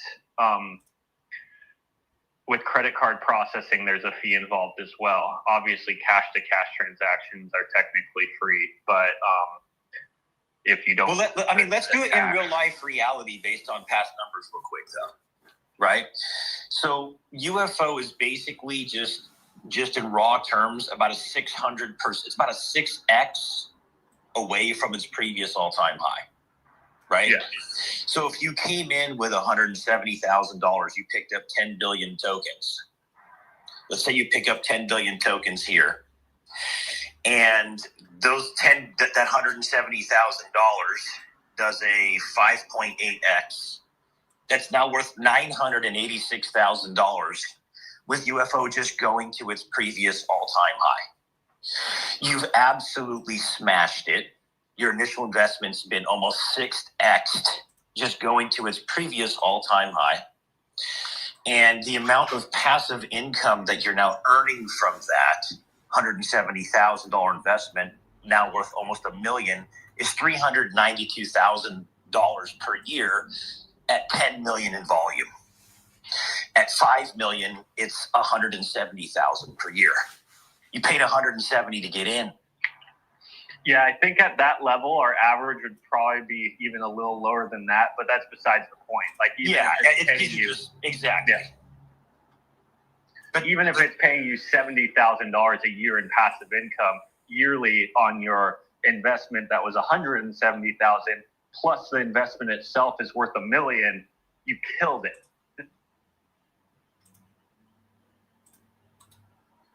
Yeah, and that's why when I, when even Richard early on, he talks about APY being the cherry on top of the X. And unfortunately, people, they look at it inverted. They look at an asset and, it's like, the guys that got in first get more this or that. You're looking at it completely the wrong way. You should be looking at how serious the asset is, what it can do in terms of X, and then what that X means in terms of passive income for you, nominal passive income in the real world. Get your ass out of the fake world, get into the real world and see what the asset can do on a decentralized blockchain like this. It's very rare. Yeah, it's pretty similar. That's, the products are only 2 years old and 1.5 years old. So they're both just so brand new in the real scheme of things if you think these are multi-cycle systems. But that's ultimately like being upset at someone who owns a lot of prime real estate on some of the busiest streets in, a major city, because they are collecting rent checks off of those properties they bought 20 years ago. Right? They're the ones that held on to that stuff 20 years ago. They're the ones that took the risk on that asset before it was the real estate that it is today. That's how I look at PTGC and UFO, is it's technically front street property, prime real estate in a city that's yet to be built. And if a major city gets built around us right here, this is just going to be so lucrative as far as passive income goes for its holders who actually hold the property with no maintenance, no overhead, no property tax, no getting a new tenant in every few years if they leave. And there is that risk involved, the fact that the city doesn't thrive, or our own community doesn't put in enough work, which I think our community is putting in a lot of work, more than most communities out there. So I really don't see that being a problem. I think if we even step up a step further and do this like a solid, and we all come together and do a solid in real life marketing campaign for PTGC, it would make our protocol a monster that's been seen very few times in any blockchain. Because most communities are based on already blockchain people, and those people move around very, very quick. They're always looking for another thing. As soon as they get up to X, they go. But an army of in real life onboards is completely different than what most crypto tokens have behind them. And it's so compoundable, it's insane. But going back to where I was getting with the real estate analogy, is that's like being upset at the person who has that prime real estate that's making the passive income on that prime real estate that they bought 20 years ago, right? That doesn't make your investment on a property on that street any less or more valuable that they bought theirs 20 years ago. Right. The fact that they're even holding up the value of that street is actually making your investment even better. So let's talk about that. I think that's interesting. So I'm in an area right now where I have a buddy, and he moved here 20 years ago when it was dirt. It was nothing. It was nothing but dirt. It was barely anything out here, man, right? He bought the place for $50,000. Why was he able to buy it for $50,000? Because there was no stores. There was no grocery store. Yeah. There was no roads. There was nothing. But he saw an hour south a massive metropolitan city that was there, and people were starting to move out toward that way, right? So fast forward 20 years, now everything is here. High school stadiums, multi-million-dollar high school stadiums, beautiful grocery stores, beautiful subdivisions. And now the house is worth $600,000. And now his rent gets to be $3,300 a month. Now the guy coming in today buying the house for $600,000, yeah, he paid more for the house, but guess what? He didn't have to buy it when there was nothing but dirt and rattlesnakes around it. That's true. So there's a big difference between the guy willing to buy something when there's no infrastructure, when there's nobody there, when there's no houses there, when it's just, tumbleweed going around. Wow. That's kind of pulse chain right now, right?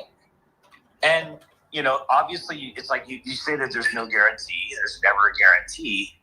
But at the end of the day, we are at the forefront of cryptocurrency taking over the world.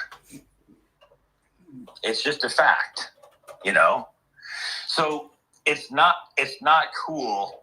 It's not reality to say, hey, the guy who, deployed things on Pulse Chain, taking a really, really big chance of buying things out here when it was tumbleweed and dirt, doesn't deserve to have his thing go up in value as new people move on chain. And in the real world, it's the same thing. It doesn't matter what investment you're in. If that investment pays yield, the yield is based off of how much money you put into that system. That's how much yield you're going to get out. The fact that the token price goes up for the individual who's been holding longer is not indicative of a financial product that isn't working. It's indicative of a financial product that is working. But because people's mindsets are so stinking thinking, and they know, oh, Mando got in early or something like this, they don't, that's how early we are to this chain. Well, it's interesting to think about too, the fact that, as the price of that asset goes up, like you said, the guy paid $50,000 and now it's worth $600,000.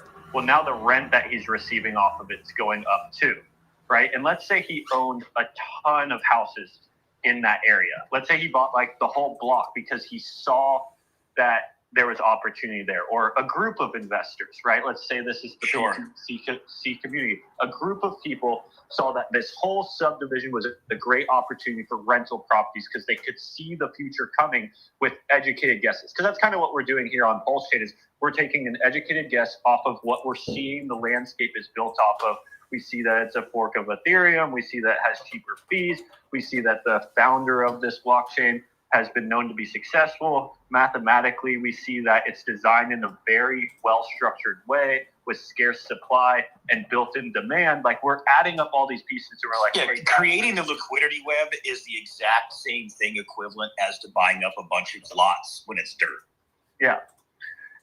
But then the analogy is like, hey, a new person coming into this city and saying, wow, I think this house, even though it's more expensive than the people who got in earlier, but it's still the house, right? And yes, I have to spend a little bit more, and you can get, and you're going to own an awesome house for what the market value is of that house. And as that house appreciates, so is your passive income. You just came 10 years later in this example, a little bit later. But then like the caveat is you want the APY to be higher for the people who got the houses earlier, right? You want their rent checks to be higher, because if their rent checks weren't higher, the only thing that they would be incentivized to do is sell all those properties onto the market.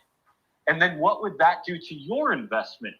That would make it to where your house was worth worse, because they just sold all the properties, devaluing that area because now there's too much supply back onto the market. So by letting their rent checks, letting their APY increase with the value of their asset increasing, it's incentivizing them to keep those houses scarce, to not put those houses on the market. which then appreciates your asset as well, even though you came a few years later.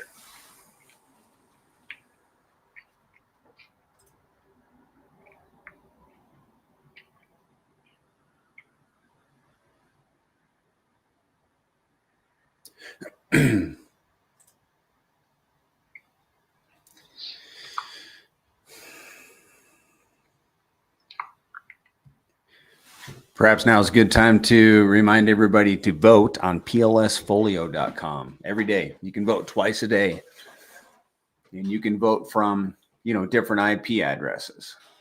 plsfolio.com. Vote for both PTGC and UFO. It's super easy. The hard part is remembering. Yeah, one thing I find super interesting, both Mando and Banana, is the amount of time we've been able to just generate lots of value at these bottom levels. Because every single day, even on slow days, like we are today, it's still $3,000 of value that we've been able to bring in and put that value into all the places that matter for this ecosystem. APY for holders, LP, buy and burns, reserves.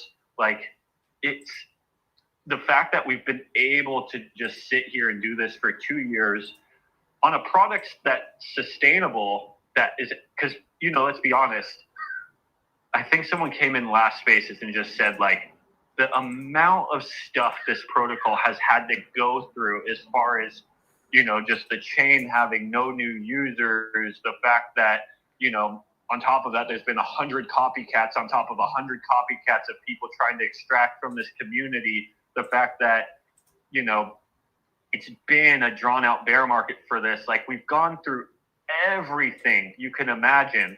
And in a normal situation, that would have pushed. You're talking specifically to the PTGC ecosystem, correct? Correct. Yeah. That we've been able to generate all this revenue for the last 2 years because we've been able to stay sustainable and relevant for 2 years straight on a slowly decreasing in value blockchain. And the amount of energy that is built up behind the protocol is just priceless, in my opinion.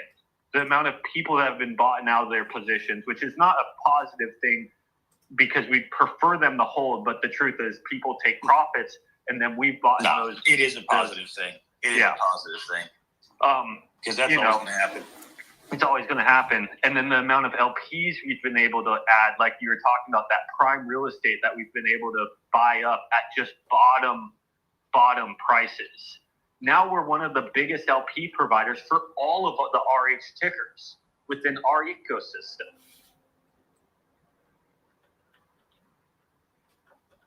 Yeah, there's never a dull moment on Pulse Chain.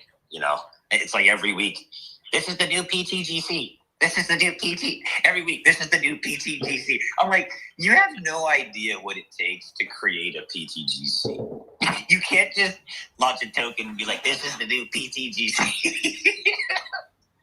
Well, the thing is it's almost like tested this machine so hard that there's been so many times that has been said that it's forced PTGC to become even stronger than it's already has. Well, what happens is that people just realize that's a bunch of bullshit and then just come back, But it's all good. What you're saying is true, though, because the fact that the system is, it's very relevant what I said earlier. The top 50 and 49 positions have less than a billion tokens in them now. When this system deployed, there was I think almost 40 positions that had whale positions. That's true. We're nowhere near that anymore, guys. It's not even close. And so now the top 50 positions, if you look in the top 50 positions, many of those positions, the first position is the debt address. Many of those positions are LPs. And you know what that means. And then the 49th and 50th position, they don't even have 1 billion tokens in them now. People need to be paying attention to that.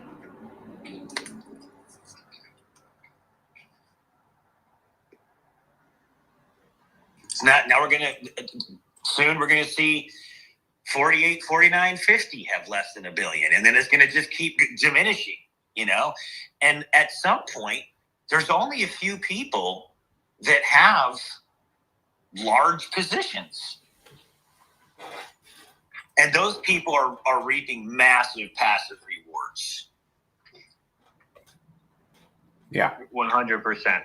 Yeah, especially after a revaluation, people who are willing to hold this long, and then if pulse chain gets to a level and PTGC and UFO get to a level to where these people are just getting paid out through the value generation of the revaluation of the machine, like, gosh, I personally think they might even hold on even stronger because it's paying them actual, dollar values to not touch their supply. Obviously, they can touch the supply and just leave with a fat chunk, but they've kind of proven that that wasn't their number one priority.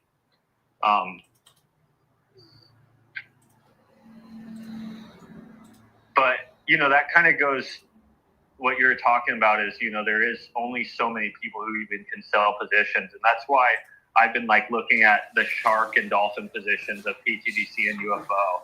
And if we could increase just the dolphin positions by 1,000 people, there's not even 1,000 dolphin positions on the market. So the only thing that can happen is either we'll push the price up into new all-time high territory, or we will absorb the sell pressure that still exists within the system. So then that means when it is go time for pulse chain, we're that much better distributed. We're that much stronger as far as the community goes and the ecosystem goes. This range that we're in right now is the perfect time to do that.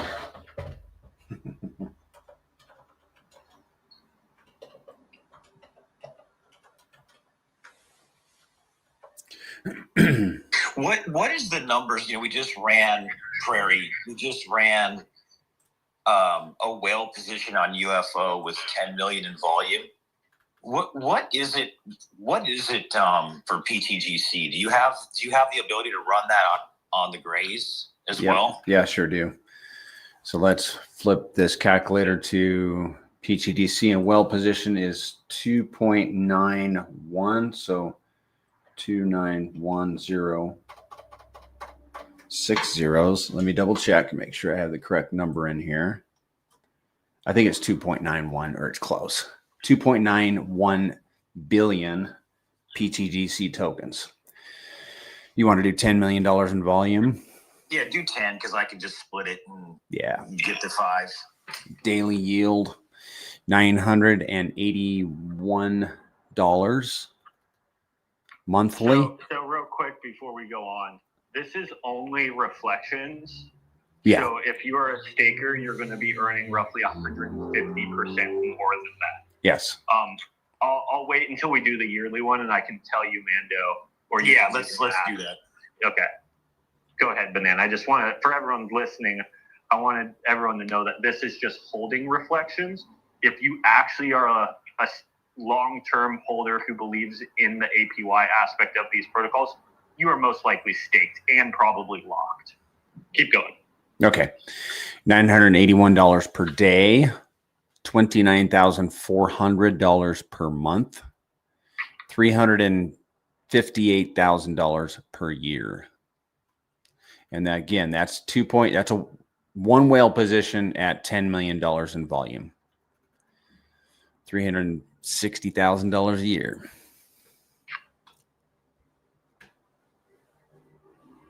You can run the math, Dan?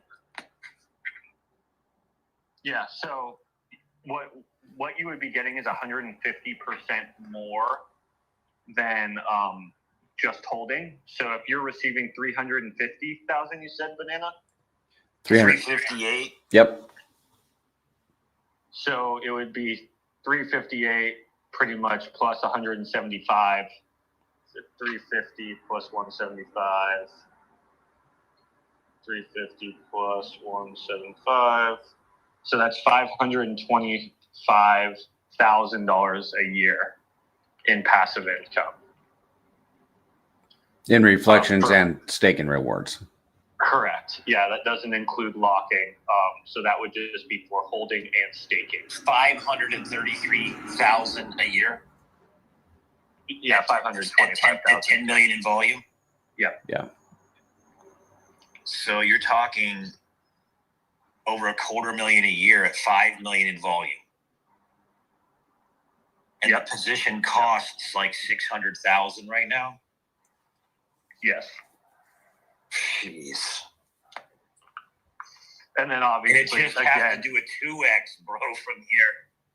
Oh my goodness. That's just insane. Yeah, and really the point is taking advantage of these discounts as far as price goes is key, because very easily price can be in a range 3x here, and getting these position sizes could cost you 3 times more. So a position that's $60,000 today, or $600,000, or $6,000 today, next thing you know is $18,000, $180,000, $1.8 million. Yeah, that's why, man. It's just mind-boggling to me. Anybody talks about a fee. Yeah, it just mind-boggles me that anybody at this point talks about a damn fee. Now, I agree. It matters, because most of the things that have a fee are just complete garbage scams, but not this. Yeah. Not this. So I studied a lot of projects in the design of PTDC and UFO, and for fee on transaction systems, I pretty much completely agree that for the most part, what's launched in the past, even when integrity has been applied to where the fees have gone to 100% the right place, which keep in mind 99% of protocols, that's not the case. But let's just say that 1%, someone was ethical. The key to this system is the fact that the majority of those fees are not generated from human interaction and emotions, but the mechanical side of it. Because even in the best of protocols, let's say PTDC and UFO, an example, there is days, there is weeks, there is months where the human interaction does become lower, but that's where we have the mechanical interaction that we get to lean on to keep the demand flowing in. Right? And this was, I believe, that's that entropy issue that Alex was talking about in the article last month. Yep.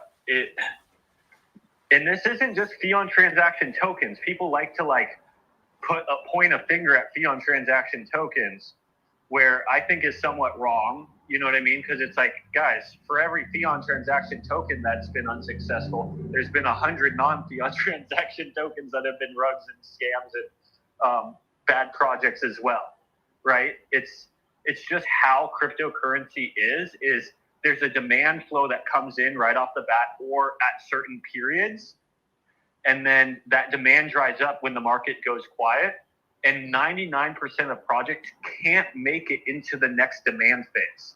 But what really pushes us through those slower time periods where the whole entire market kind of goes quiet, we're kind of in one of those right now, is the fact that we have a mechanical machine, a utility behind the protocol that isn't dependent on the human interaction side of things, because when demand slows down on crypto tokens, it also slows down on utilities of crypto tokens. People are trading less. People are using these things less. People are gaming less, because all of that stuff costs value, right? But with our system, with our utility being not dependent on humans and how they feel emotionally, but more dependent on just the guarantee of the market.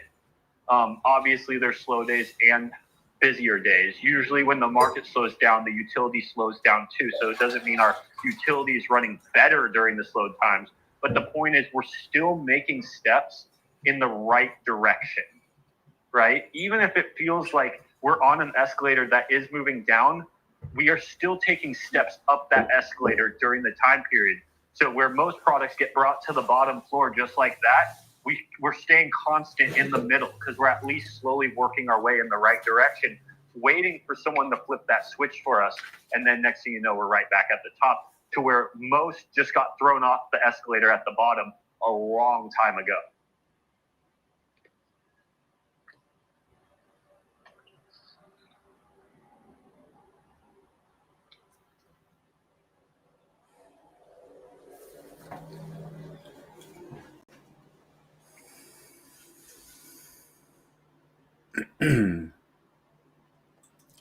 Well,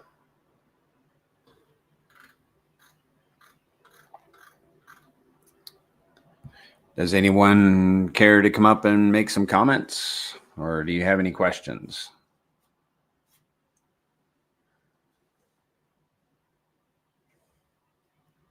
It's pretty quiet in crypto, not just the spaces, but it's pretty quiet in crypto. I think we might be here for a while yet. I think October pretty much came and went. I think there's a rate cut coming in October. I think there's a rate cut coming in November. Okay, so that'd be next week.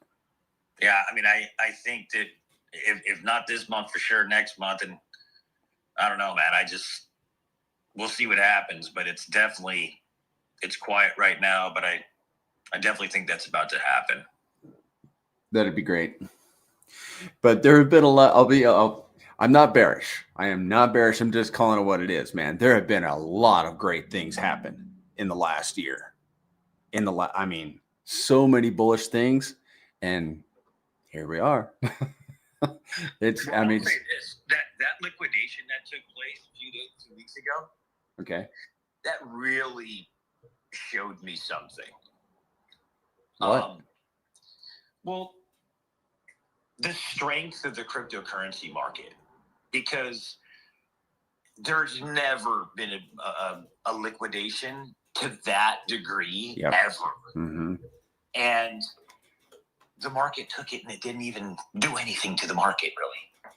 Yeah. In the past, when you're talking about $40-50 billion liquidations, it would have been a catastrophe. The fact that we're sitting here at 110,000 Bitcoin, Still, it's like his wife had a bad day and slapped him, and he just laughed and kept on going. It's kind of crazy, to be honest, man. The other thing too is the people that are purchasing Bitcoin now, they're massive financial entities. right. Right. And if they know, and they do know, that Bitcoin's going to 1 million. Yeah. And these entities have no need to sell. Why the hell would they sell at 100,000 when they know this shit's going to 1 million? Oh yeah, they're stacking it, So man. you have so many entities, banks and hedge funds, massive companies, and the micro strategies that are the ones that are buying this stuff up. And they're obvious. These kind of companies are the kind of companies that know that they can hold an asset for 20, 30 years. They're not talking about, a 4-year market cycle. Yeah. Yep. And institutions are buying Bitcoin and Ethereum now, and they're not flipping it. They're holding it. I was just watching yesterday. JP Morgan and Chase just announced that, and keep in mind, I'm not talking for bullish sentiment. These are just markers. But JP Morgan and Chase yesterday announced that they are shortly going to be opening up a product for individuals to be able to use Bitcoin and Ethereum as collateral against loans. I heard that. Yeah, that's cool. Like, I remember when Jamie was saying Bitcoin was a freaking complete scam, and he was firing anybody that would buy it in his company. Now he's allowing his customers to use it as collateral, and even Ethereum to borrow. So it's like, okay, how low can Bitcoin go? I mean, barring some kind of a black swan event, it can go back down to the 300-week moving average or whatever, which is a normal thing to do. But does it really go back down to the 300-week moving average? With so many of these entities buying it? Where is that right now? If you're able to pull it up. What do you mean? Where is the 300 moving average right now? The last time I saw it, the last time I looked, it was like at 36,000. Oh, Okay. It has to be grinding its way up because Bitcoin's been sitting in this 100,000 range for like a year now. It would very much surprise me that, it's probably higher now. I haven't looked in a while. Yeah, I would think it's a little higher. Probably not much, but yeah, it's just being a little bit more forward thinking. It's not like in the past where it was like millionaire individual guys were buying it and then just dumping it. Now you have institutions that literally just print money, and they know that all of the governments in the world are in a wash of fiat fake money, and that there's this new system coming, whatever it's going to look like. Why would you, if you don't need to sell it, why would you think that these massive elite, institutions are going to dump it on a 2X? well, yeah, you think about it, they can now take loans on it, or they're about to be able to take loans on it. So they can hold the asset that's appreciating and take loans on it, which obviously is better than not selling it for a lot of people, because then it's not a taxable event for them. Like, most likely Bitcoin and Ethereum at this point, just due to how much clarity we're getting and the fact that there is loans that we can get, from Chase Bank and JP Morgan, they probably are just going to keep grinding upwards with very small bear markets from now on. Well, a piece that's probably not being talked enough is Q4 is when everyone starts to meet with their private bankers. Most people, have some sort of retirement fund, Roth IRAs, all those things. And it's Q4 when you meet with them. And you kind of go over the year. You talk about tax planning for the rest of the year, some assets you could sell to harvest some losses, etc. And according to my private banker, the number one topic that's been coming up over the last couple of weeks is what percentage should we start allocating towards crypto? 100%. And even if it's 2%, 3% of their portfolio to crypto, they're all doing it, and it's just starting now. And 2 to 3% times millions of private funds adds up substantially, and they're buying it for the long term. They're not playing ETH's back under 4. Should I get ETH now? No? It's just into the portfolio. No different than if they have so much allocated towards tech, so much towards equity, so much towards bonds. They just keep their ratios right. They're not really specific on exact timing of when to buy Tesla. Because they don't play the whole all-in thing, and they DCA down their cost basis, and it goes lower. Exactly. So if they say they want to put 2% into crypto, they'll spend the next 3 weeks getting 2% of their portfolio rebalanced into crypto. And then they'll just have it sitting there. It won't be traded. It won't be buy, sell. It'll just be sitting there. And that's where I think these guys that are coming up with the 250K by the end of the year or 300K by the first quarter, whatever, that's where that number's coming from, is the belief that so many people, as they go in for their end of year Q4 meetings with their private bankers, are going to allocate at least a couple percentage. And I can tell you, my team that does my stuff is all advocating that they do.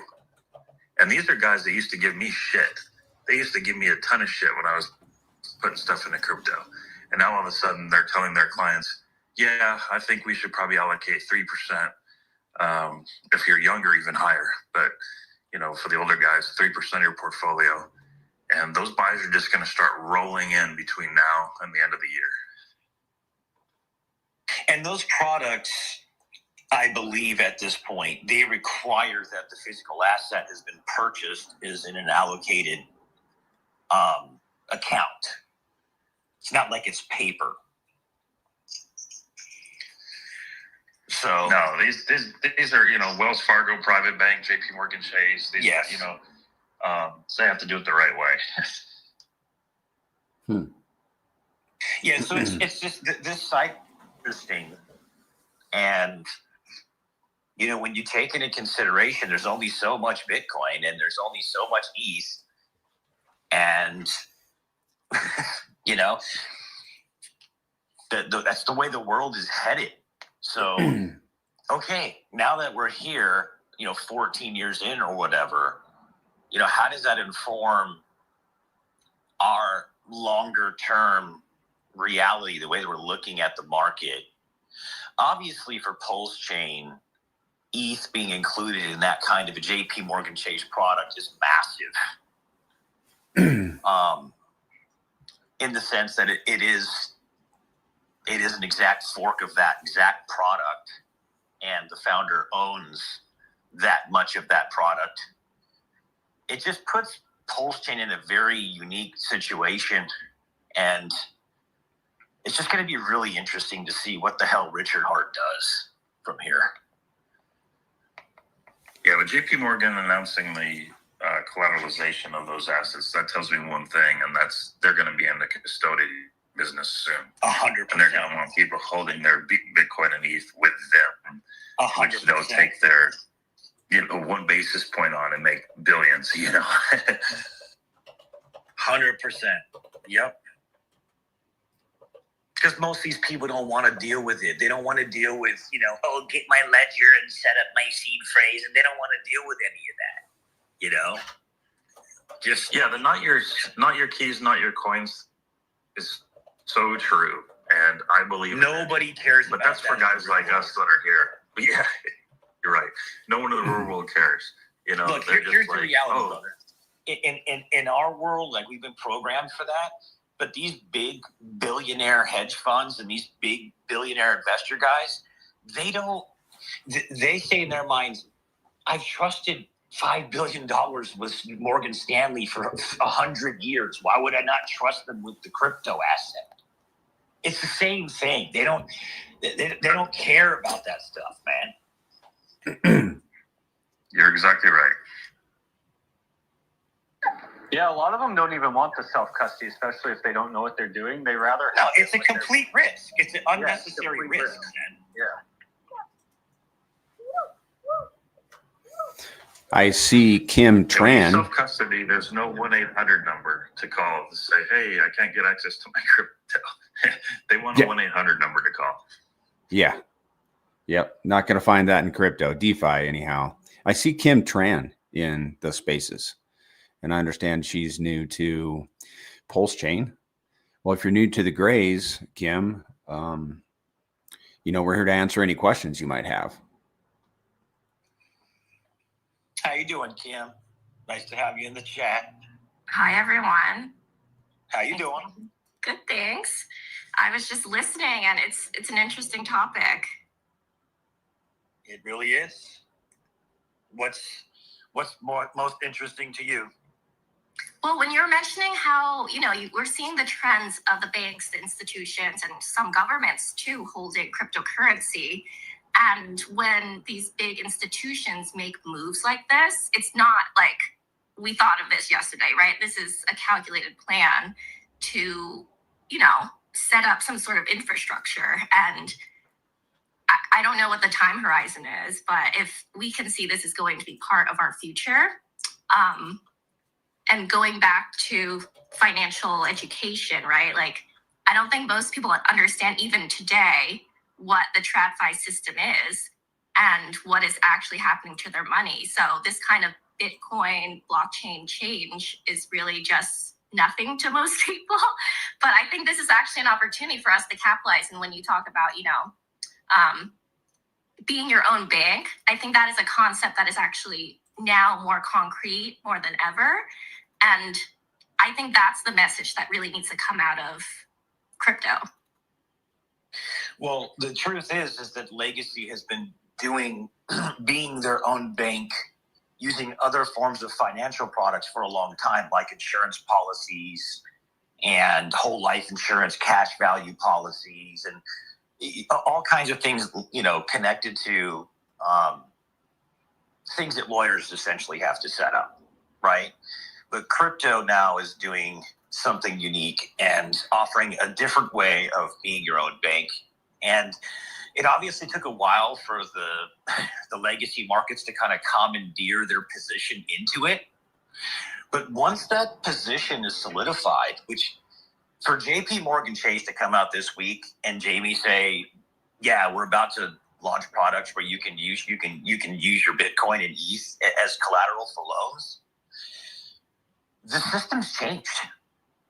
I don't no longer have to go and beg my bank for a loan. I can literally just deposit my Ethereum and take out a loan.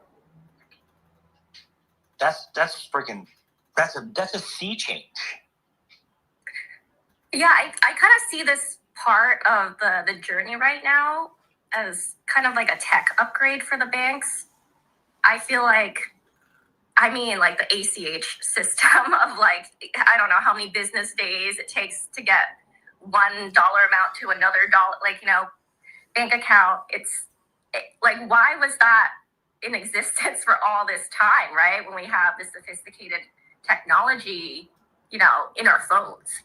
So I think this is just people waking up in the finance industry. I don't think it's necessarily out of, negativity or some sort of plotting, but I think that people who are unaware of what they could do before or what they couldn't do before and what is now available, I think that is kind of the jump. You all have been here for a while, right, in the crypto space, so I'd love to hear what your thoughts are. Zen, you got anything?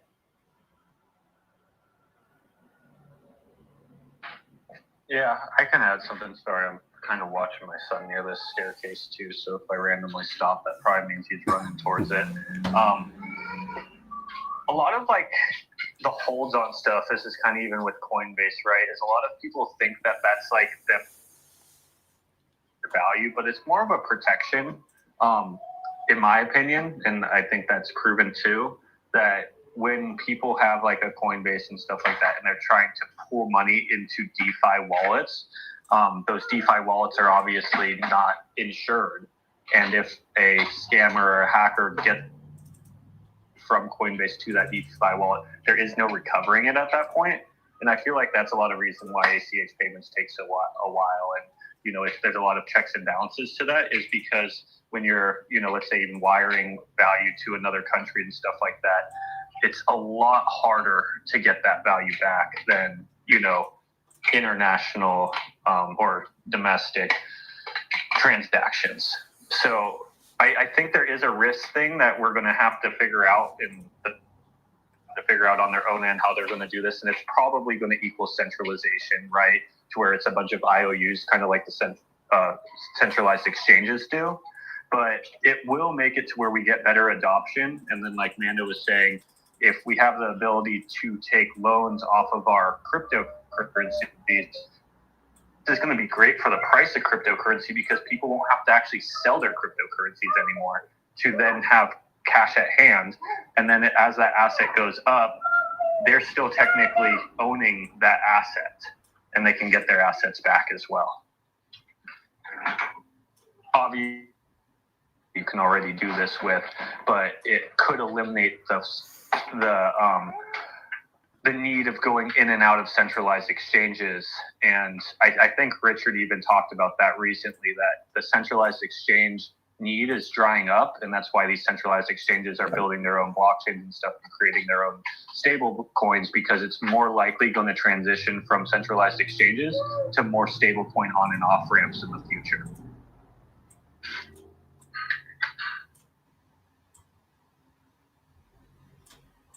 Hey Kim, how new are you to Pulse Chain, or are you just new to being public? I am a month in. And how did you get introduced to the ecosystem? I received one of the marketing tablets in the mail. Really? Yes. And have you made purchases of the products, or are you just inquiring at this point? I have. I've set up a couple wallets. So I have been interested in cryptocurrency before, but I never really got to dig into it. And I've, held stuff on Coinbase, but nothing really too deep. So this was kind of my opportunity to research into DeFi and also what's going on with Ethereum and associated chains. So yeah, it's fun. Were you, in DeFi in terms of taking self-custody prior to you getting that tablet in the mail, or is that new to you as well? It's all new. I mean, my prior knowledge to the tablet was literally having the Coinbase app. And I knew about Bitcoin in 2009 from friends, and I've used Bitcoin to transact before, but I never actually attempted to hold a large amount or think of it as anything more than just, curiosity. And yeah. Kim, thank you so much. Guys, did you hear what Kim just shared with us? I think that is amazing. Very, very glad that you're here. And if you ever need any help with anything, Grace Currency guys are great guys. If you need help with anything at all. But the fact that you came in from receiving a free tablet, did you like the tablet? I mean, I thought the fun thing was because I didn't really know what was going on. There's a lot of information on the tablet, and I mean, it was something that I thought was interesting, so I posted about it, and I actually got introduced to the community through the posting on social media, and so that's how I got here. Well, welcome. I think that is such an amazing testimony to Richard Hart, and for all you people out there that think what he's doing is stupid, you just got proof wrong. Yep. It's pretty funny and unique way to get a new user. So I credit his creativity. Have you watched any of Richard's videos since coming into the system? I haven't really watched the streams, but the first content I actually fully watched was the movie, and that helped me a lot in terms of there's a lot of technical, well, not only technical, but memes and different vocabulary you all use. So that helped to just get me situated on what was going on. And then I watched a couple interviews that people were recommending. And let me remind you, I haven't really posted on X before. I was mostly on Twitter and TikTok. So I kind of got into this community and also getting a lot of people replying with content to kind of figure out where to look next.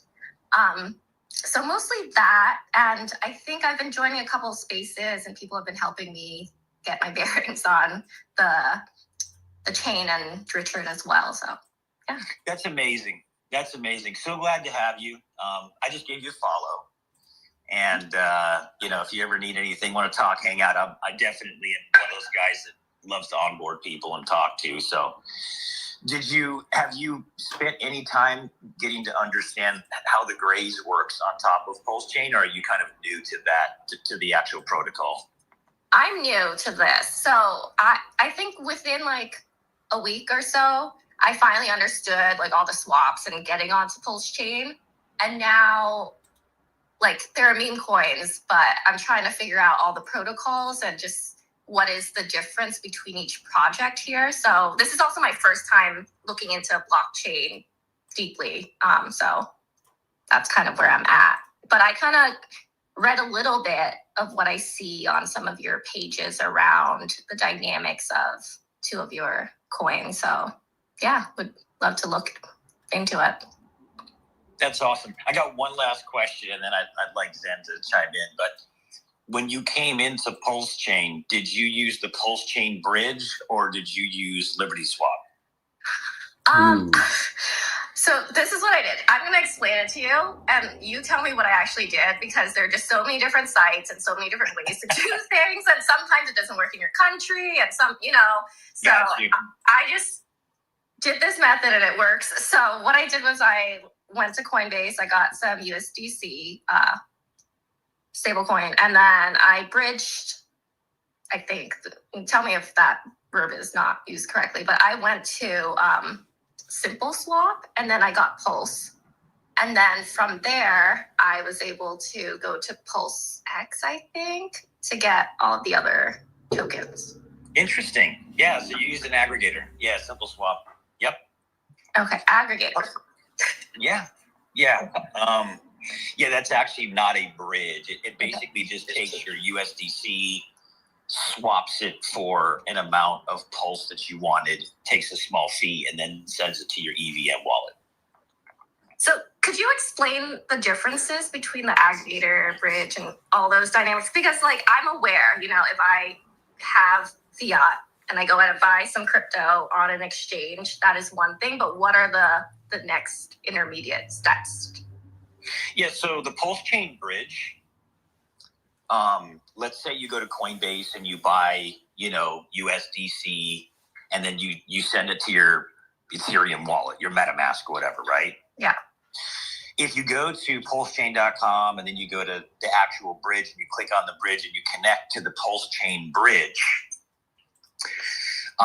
and you send it through the bridge, what you're doing is you're sending it, you're sending your USDC into a contract, a smart contract, and you're locking up the USDC in the bridge. What that does is on the other end on Pulse Chain, it spits out a wrapped version of USDC, which is a claim check on what's locked in the bridge. So you connect to the bridge, you send your $1,000 worth of USDC into the bridge, it locks that $1,000 of USDC in the bridge and spits out in your wallet on Pulse Chain's network like $998 worth of USDC wrapped version. It's basically a clone of it, but it's basically like a collateralized version of it so that it can operate on Pulse Chain. So anytime you take a certain amount and you put it through a bridge, you're basically just locking up that value. And then on the other side, you're getting a proxy of that value on the other chain. Interesting. Yeah. So this is the same dynamic that happened when Hex went from Ethereum to Pulse Chain, in a sense?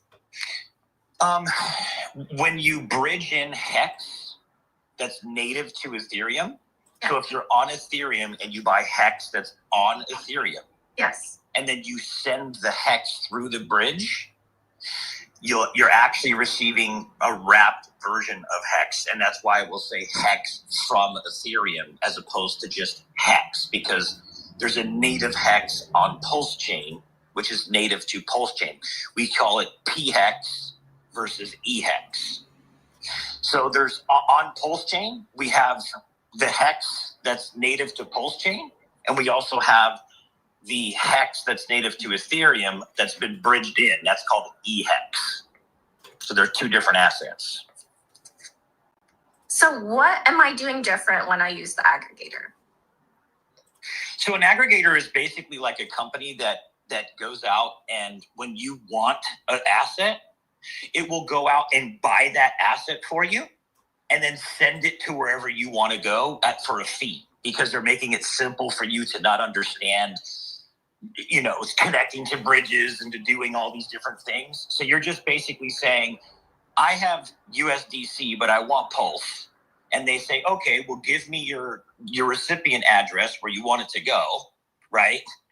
And so you'll run the swap, you'll click the button and it says, okay, if you have 1,000 USDC, you're going to get, 10 million Pulse, less our fee. You push the button, they go source the Pulse chain for you and then send it to your wallet. That's different than you specifically as an active user on chain connecting to a bridge, you specifically interacting with the smart contract yourself to lock up your USDC, sending it through the bridge, and then receiving a proxy version of it on another blockchain. That's you doing everything yourself versus somebody actually doing something for you on your behalf and it landing in your wallet. Gotcha. Okay, that helps a lot. Okay, I'll look into figuring out how to bridge then. I think I tried, but I couldn't figure out how to do the from part. So I'll look into it. Thank you. Yeah, and I also believe that there is no fee with the pulse chain bridge currently. And you can correct me if I'm wrong, guys, but I think that's the case. There's no fee bridging in.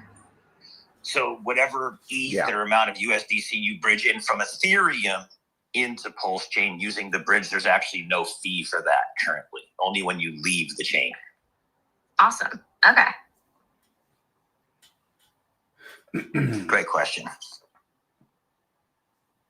But yeah, Zen, if you want to give her a, I don't know how much time we have left, but if you want to give her a 3-minute soundbite on DeGrace. Yeah, I could do that. So a little backstory just on me real quick is how I got into crypto is I have a business outside of crypto, and the business was doing okay to where I was looking for funds or looking for good investments in real life. And what I came across is a lot of investments in real life. A lot of the growth in them is just inflation of fiat where I live in the United States. So really you're just hedging yourself of the devaluation of the dollar. And that's how I got into crypto, is just looking for investments that appreciate more than just inflation's devaluation. Started with Bitcoin and Ethereum, just like you. And then I was introduced to Hex by a day one Hex person. And I became very passionate about decentralized finance. And I started actually looking for other good decentralized finance protocols, stuff that were similar to proven in real life investments, but just brought to blockchain. And the truth was, is there just isn't a lot of good products out there. 99% of products fail due to founders, bad product market fit. The list just goes on and on. But majority of everything that comes out is just either meant to steal your value or just not good design whatsoever. So I just started working on a product that I think a lot of very normal long-term holders are looking for as far as a product goes. I had my own boxes that I was looking to check. And I just tried to make sure that I included all those things in one product. So PTGC and UFO are both hyper-deflationary protocols. So there's 100% of the supply in circulation right now, and it decreases every single day. And it decreases because of a fee on transaction. Every single transaction that humans interact with the code decreases it. But more importantly, we created a system that generates volume off of market shifts, so market volatility. So as different assets on Pulse Chain move up and down, it creates arbitrage opportunities in our system, and arbitrage bots will fix those prices, and we actually get to generate revenue off of this. So we have a utility behind the protocol that's not a utility for humans, but it's a utility more for the natural guarantees that the market provides as up and down movements.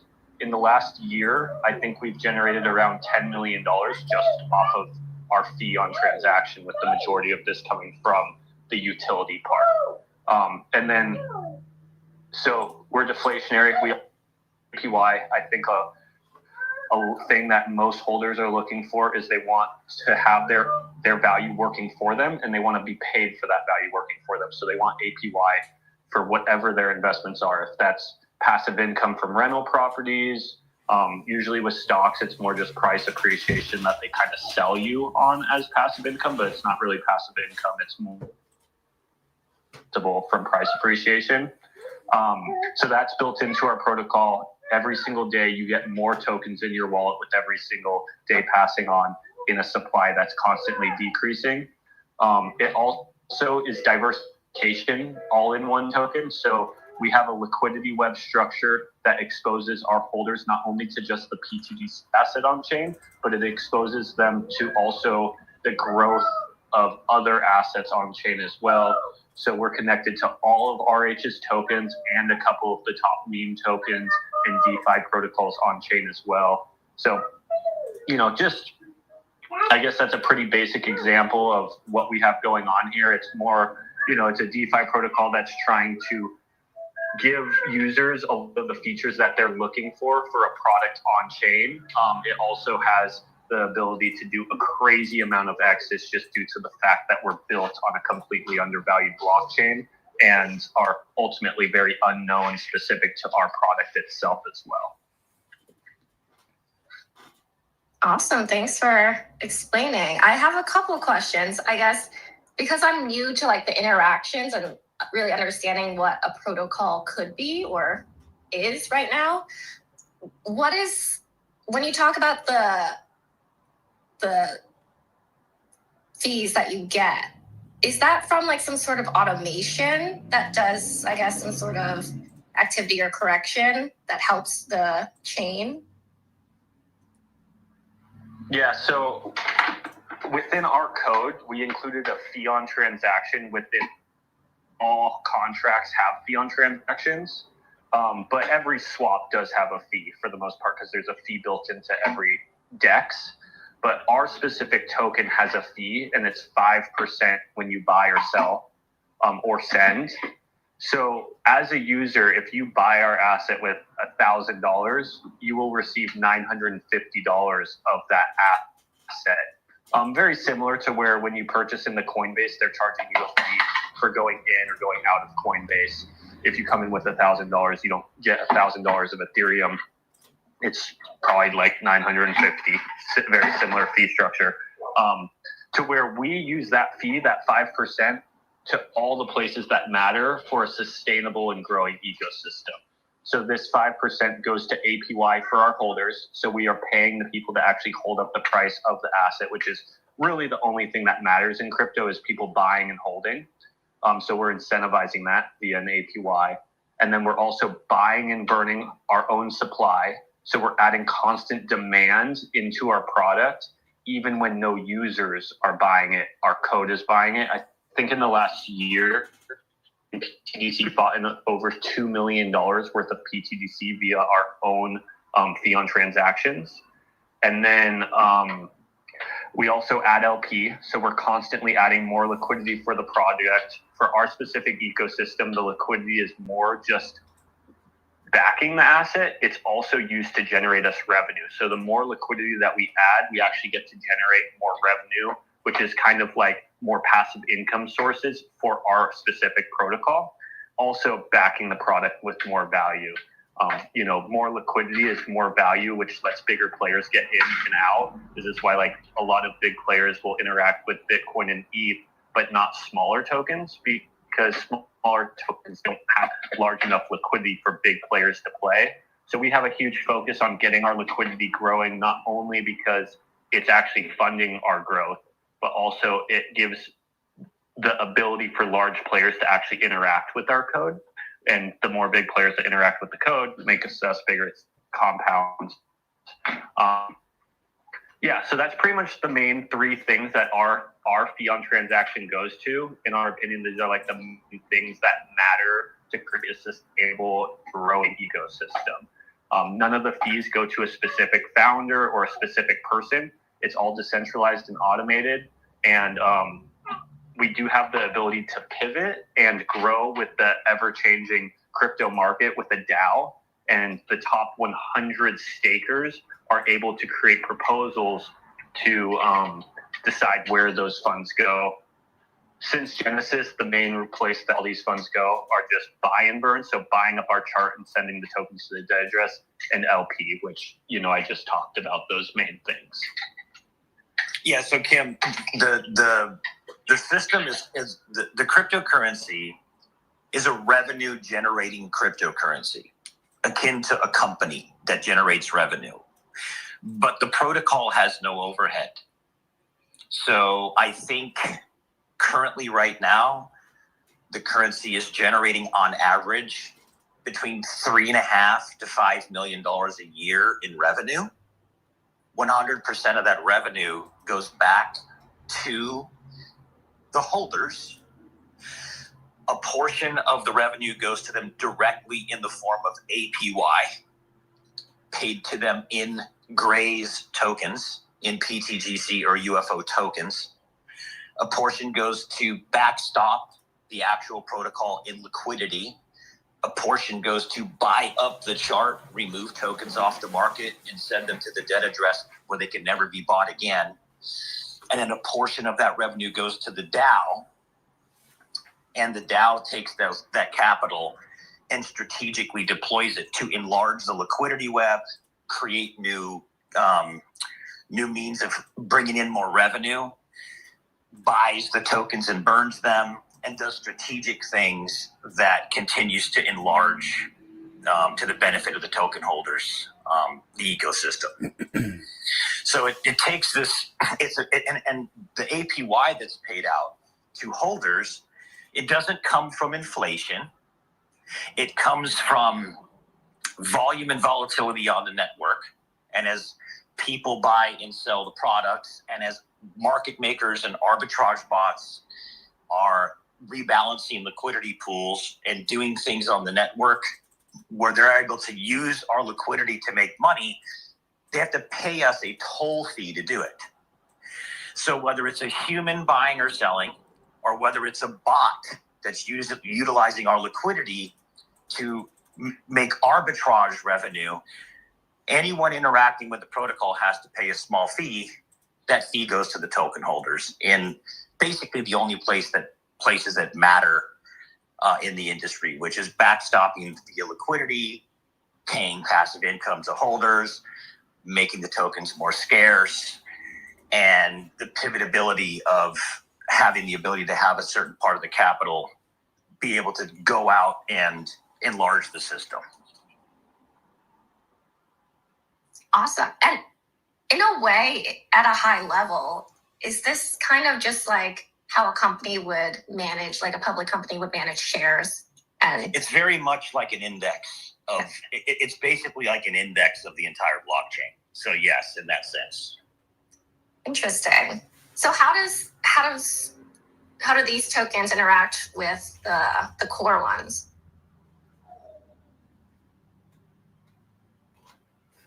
So if you look at the assets that the protocol owns, PTGC is the ticker for the Grace currency. Like you mentioned HEX, right? HEX is Richard's first token that he created.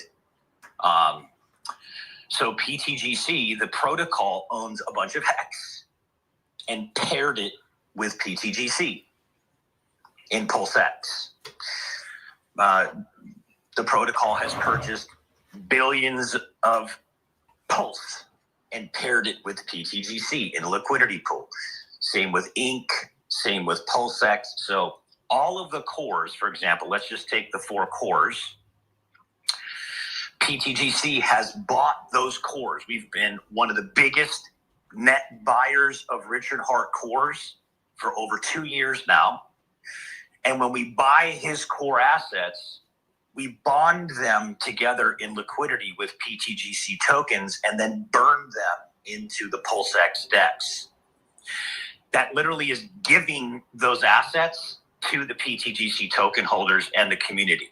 Because once you burn those LP tokens, they cannot be removed. That means that they're literally, all that capital has been given to the system. So once those tokens are in the LPs and burned, what happens is it creates 4 different pairings, right? You have PTGC on one side, paired with HEX, Pulse, PulseX, Ink, for example. And there's far more that are not just the cores, but just for simplicity. And as each of those prices, Richard's cores are going up and down in price, or PTGC's price is going up and down, it creates price deviations within each pair. So you can just kind of in your mind envision PTGC on one side and the cores on the other, and how the prices are constantly up and down in flux against one another, right? So as this is happening, there's arbitrage opportunities that are being created where people can buy low in one side and sell high in another. These are generally happening with bots. These are 100% happening in real time with bots. So what's happening is that the system here doesn't just have liquidity that's just sitting there, to actually give real value to the system, which that's part of it. But this protocol has millions of dollars of the cores in liquidity that's owned by the community, it's owned by the token holders. But the beautiful thing about it is it's not just there for people to cash out. It's actually there generating revenue for the token holder. So in addition to it being legitimate liquidity, which every token has to have, it's also a massive revenue generating source that goes right back to the token holders. Because there is a fee for any individual or market maker or arbitrage bot to go into the PTGC Hex pool or go into the PTGC Inc pool or whatever. Whenever there's a price deviation, you buy it cheap in this pool, sell it in that pool, you're going to have to pay a fee. And so the system is literally like the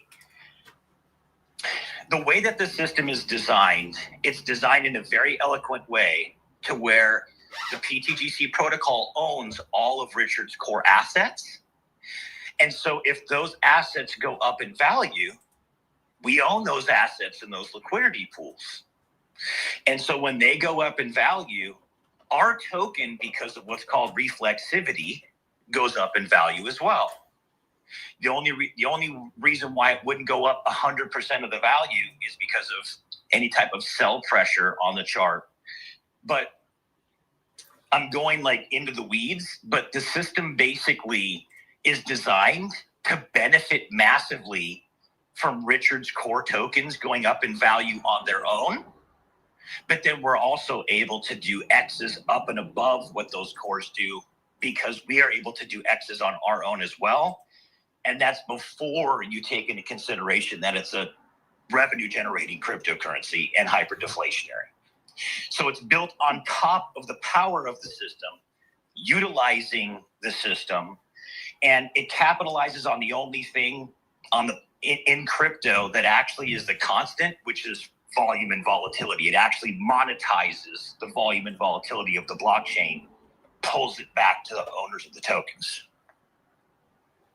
That's awesome. So what I'm hearing is like because of the price differences, there are opportunities to capitalize on them. And because of that, there are increased transactions and these fees. Correct? It's 100% correct. In any blockchain, there is constant arbitrage opportunities between regular sexes like centralized exchanges and decentralized exchanges. So you can buy an ad. Let's say, for example, in the Hex PTGC pairing, somebody dumps PTGC for Hex, right? And PTGC in that pool becomes cheaper than the PTGC in all the other pairings. Well, an arbitrage bot's going to say, hey, I can buy that cheaper PTGC right now and sell it over there and make a profit. Yes, you can. But guess what? You have to pay us our toll fee to do that. So because we've put a fee in front of utilizing our liquidity for others to make revenue, we get to actually operate very similar to how a centralized exchange operates when the centralized exchange charges everyone a fee to utilize the liquidity that they have on chain so that they can do what they want to do with the assets, right? That's the unique thing about this system, and it's the unique thing about being built on Pulse Chain, which truly is a decentralized blockchain. And it's at the bottom, it's at a triple bottom in terms of its first cycle price. So the real interesting thing, and I'll pass the baton over to Zen, is that when you're looking at a Pulse Chain at 4 zeros and a 3, and an Inc at $1, and a Hex at like where it's at in terms of price and a PulseX, and we know what the previous all-time high was with Hex, and we know what the previous all-time high was with Pulse, and it hasn't done anything compared to what it can do in the future. When you're buying up these assets this low, and you have the ability to ride up a 50x, 100x, 1000x from here moving into the future off of the assets you own in those pools, plus the ability for your asset to go up in value, plus the fact that the system's generating revenue like a centralized exchange would generate revenue, and it's coming all back to the token holders, you have a recipe for, frankly, something we haven't seen in crypto. And that recipe really, it pulled together a bunch of different systems. Zen studied a lot of different systems to pull in all the great things about things and remove all the bad things and really strike a beautiful balance between them all. And that's how the Grace currency was born. Awesome stuff. I'm excited to look into it. And that's why, our all-time high is 350 million, and we're sitting at 60 million on a very new blockchain, where basically it's kind of like you bought property out in the back country streets of Texas before anybody is there, right? And it's become a staple on the chain. I mean, no matter who you talk to, it's a fact that the Grays is basically one of the blue chips on Pulse chain at this point. It's undeniable reality.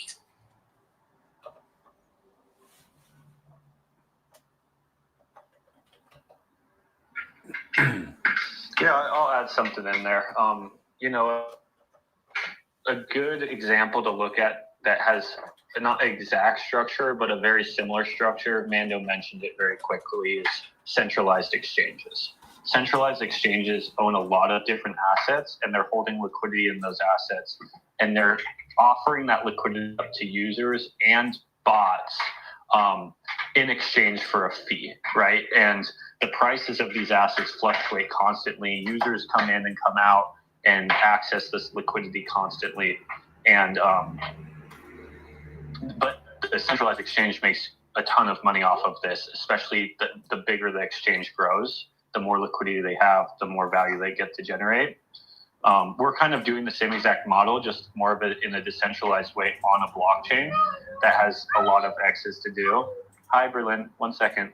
So over the last 10 years, you can look at centralized exchanges and see how profitable they have been with this model. Pretty much they've became as big as, and they don't just make money on the trading fees of bots and humans, but they've also made a ton of money off of the assets that they are holding the liquidity in appreciating. So we have to operate in that same way. We're getting to generate revenue from humans and bots interacting with the liquidity that we're providing to this blockchain. We also get the growth of the value that we hold on chain right now, appreciating over time. And since we've decided to build on an undervalued blockchain, the appreciation there is massive. Like for an example, we have like $10 million in liquidity between PTDC and UFO. With just a 10x on chain would equal $100 million of liquidity on chain. That's pretty much more on chain liquidity than some of the largest tokens that exist, like Shiba Inu and stuff like that. With Pulse Chain doing 100x from these levels, that could put us in, which is by far larger than any alt token besides stables that I can think of off the top of my head. And this is kind of all programmed into the mechanics and math behind the protocol.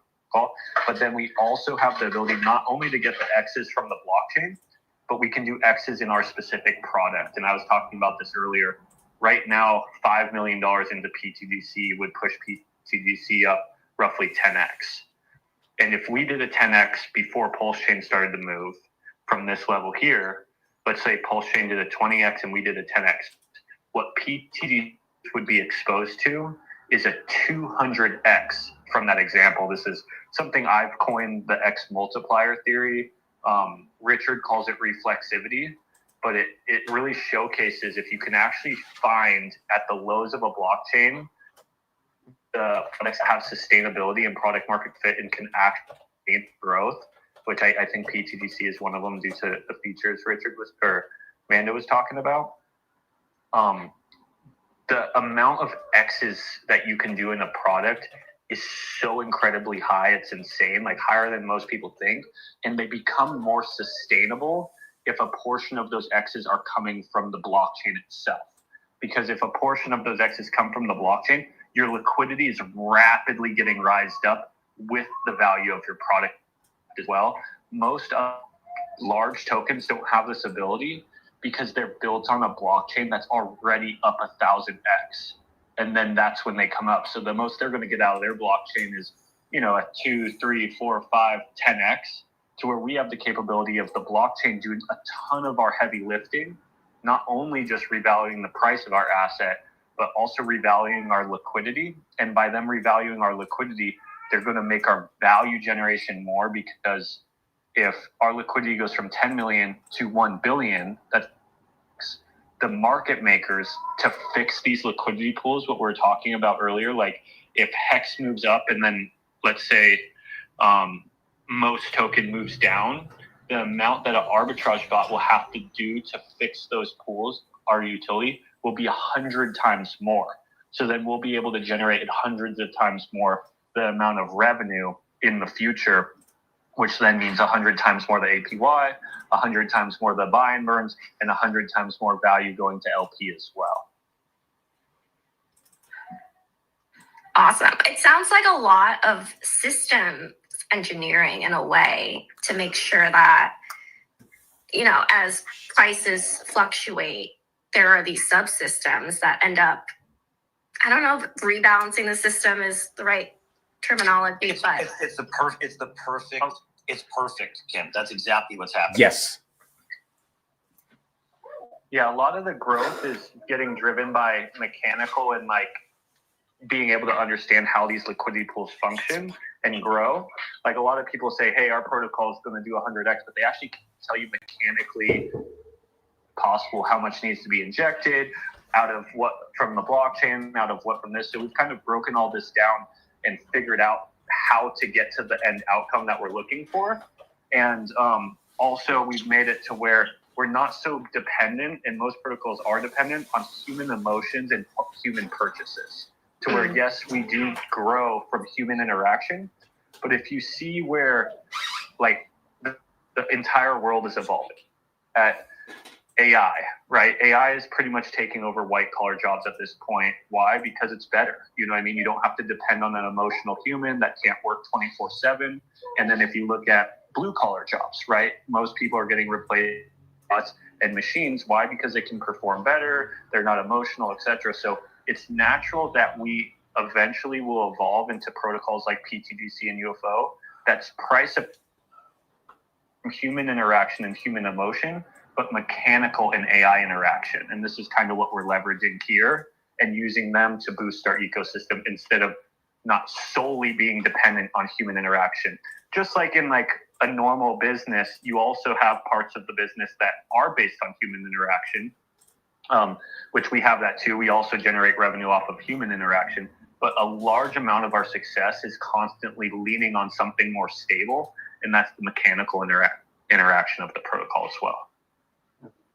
I agree. And actually, it made me think of robo advisors and investing, right? That kind of already exists for stocks now. And I think that if the main portion of the interactions and the success is hinged upon that, and then, I can still do whatever I want, but at least you don't have to worry about managing it and the stress of that. So it kind of just works on its own. I guess a follow-up question to this, it seems like you're kind of banking on this specific time and place where the prices of Pulse are how it's been performing, I guess. What is the long-term goal, or how far are you even looking, if you are? And what are you looking for? Yeah, well, so the system's been designed to be a multi-cycle system that lasts that long as Pulse Chain exists. Pulse Chain is a fork of Ethereum, and Ethereum has technically been designed to last longer than Vitalik. Vitalik has said this on multiple interviews that he is designed and growing Ethereum to be bigger than him. It will be alive long past his lifespan. So by Pulse Chain being a fork and a version of Ethereum, I believe Pulse Chain's lifespan is going to be somewhat equal. And PTDC and UFO being decentralized automated code with burnt liquidity on the chain will last as long as Pulse Chain is alive, no matter what. Obviously, the whole community could leave, but as far as this mechanical operation, it will happen here for as long as Pulse Chain exists.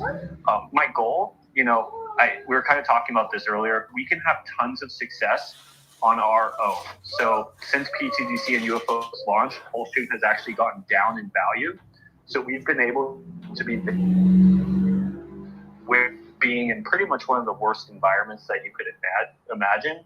But we do believe eventually this environment is going to shift in our favor. Instead of us swimming against the current constantly, that current will shift in our favor and make it that much easier for us to thrive and grow. And that's one of the reasons why I kind of sit here and constantly educating and onboarding to this protocol, because I believe the opportunity to get in before that current shift is a massive opportunity, because once that current shift shifts here on Pulse Chain, it is going to start disappearing very, very quick.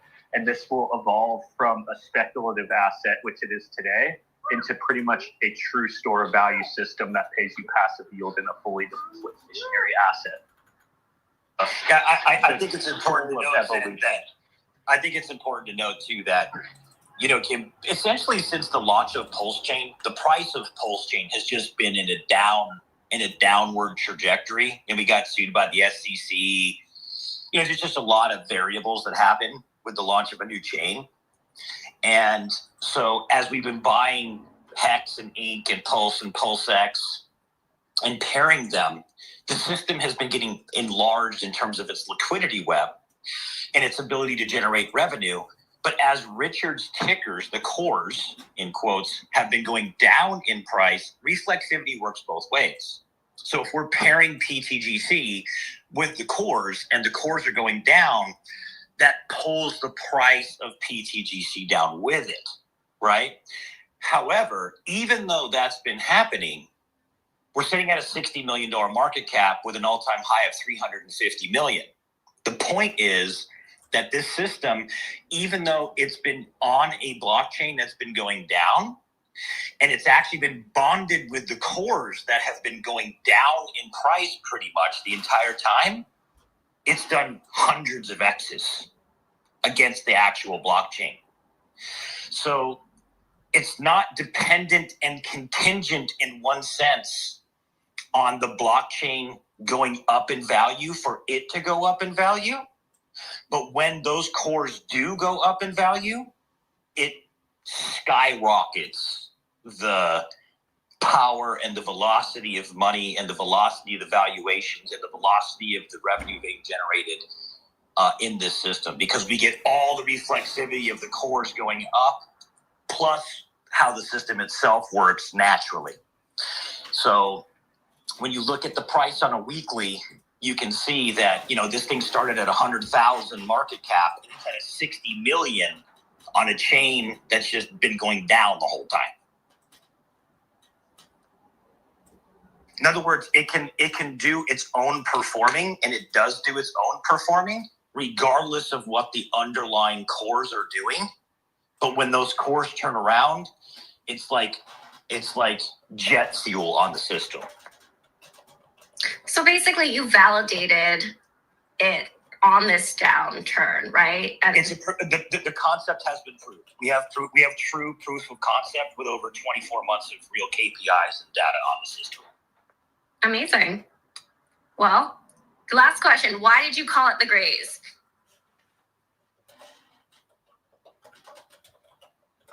So there's a couple reasons. I think, like with any large company, a lot of them have a awesome mascot that they kind of lean on for entertainment purposes. Also, like sports teams, right? A sports team is pretty serious, but then they also usually have like a fun mascot to use for community building and stuff like that. I personally believe that the Grays alien, or like the other one's UFO, is probably the best mascot in my opinion to be behind a cryptocurrency. One, because we're like leaning on the side of alien tech in quotes, but also within crypto, everyone's talking about like going to the moon and stuff like that. So I believe that there should be an asset in the top 50 of all cryptocurrencies that have an alien meme. And it was just an opportunity that we got to capitalize on hopefully being that one, right? Because if we can be that one, I personally believe the mascot alone will bring a lot of adoption as memeability, etc. But also that it's very much, in my opinion, a better like financial system than what humans have created today. So the idea is like, hey, this is more advanced. This is alien tech, store of value system by the Greys. So those are kind of the two. I just think it's a really good mascot that no one's fully capitalized on top of yet. And you want a mascot that's constantly, if you look at like meme tokens, this kind of goes back to like studying a bunch of different projects. Every single month, there's like a new theme of meme tokens that comes out. And it a lot of times has something to do with media or news or something that people are constantly thinking about. Like a lot of reason I think like dog memes did pretty well is because everyone's had a dog. Everyone loves dogs in a certain way. So I think also aliens are constantly reoccurring on the news. It's not just a 1 week thing. It's actually happening every single month. There's periods of times where they get super excited. For example, when UFO launched, just randomly at that time, there was tons of UFOs all throughout the United States. Also, if you go on YouTube, one of the most searched things are alien related and UFO related searches. This is something that's everyone's kind of pondered in their life and thought about, like, what if aliens come to Earth? What if people are actually being abducted? So I just think as far as a narrative and a theme, it's just super fitting and just not fully tapped into by any, which their loss is our opportunity. It's like Grays to the PTGC protocol is like what the Gecko is to Geico, right? Except for this is obviously a financial product, and what a better way to have an awesome mimetic character attached to, next generation alien tech financial products on a blockchain than the Grays currency. It's basically just a perfect meme mimetic that goes with, next generation tech, financial tech. Wow, this is awesome. You all really did your homework. Thank you so much. And I think aliens is great. Like the thing with like Doge and stuff, it's like, it's not relevant anymore. So it's kind of boring, but I feel like we're just starting with this whole, disclosure alien era right now. So that's exciting. Yeah, I mean, even right now, they've got, multiple scenarios right now of like, they think there's an alien ship coming at us right now in this new 3A1 comet thing that's happening or whatever. It's just never out of the news, Oh, they're coming.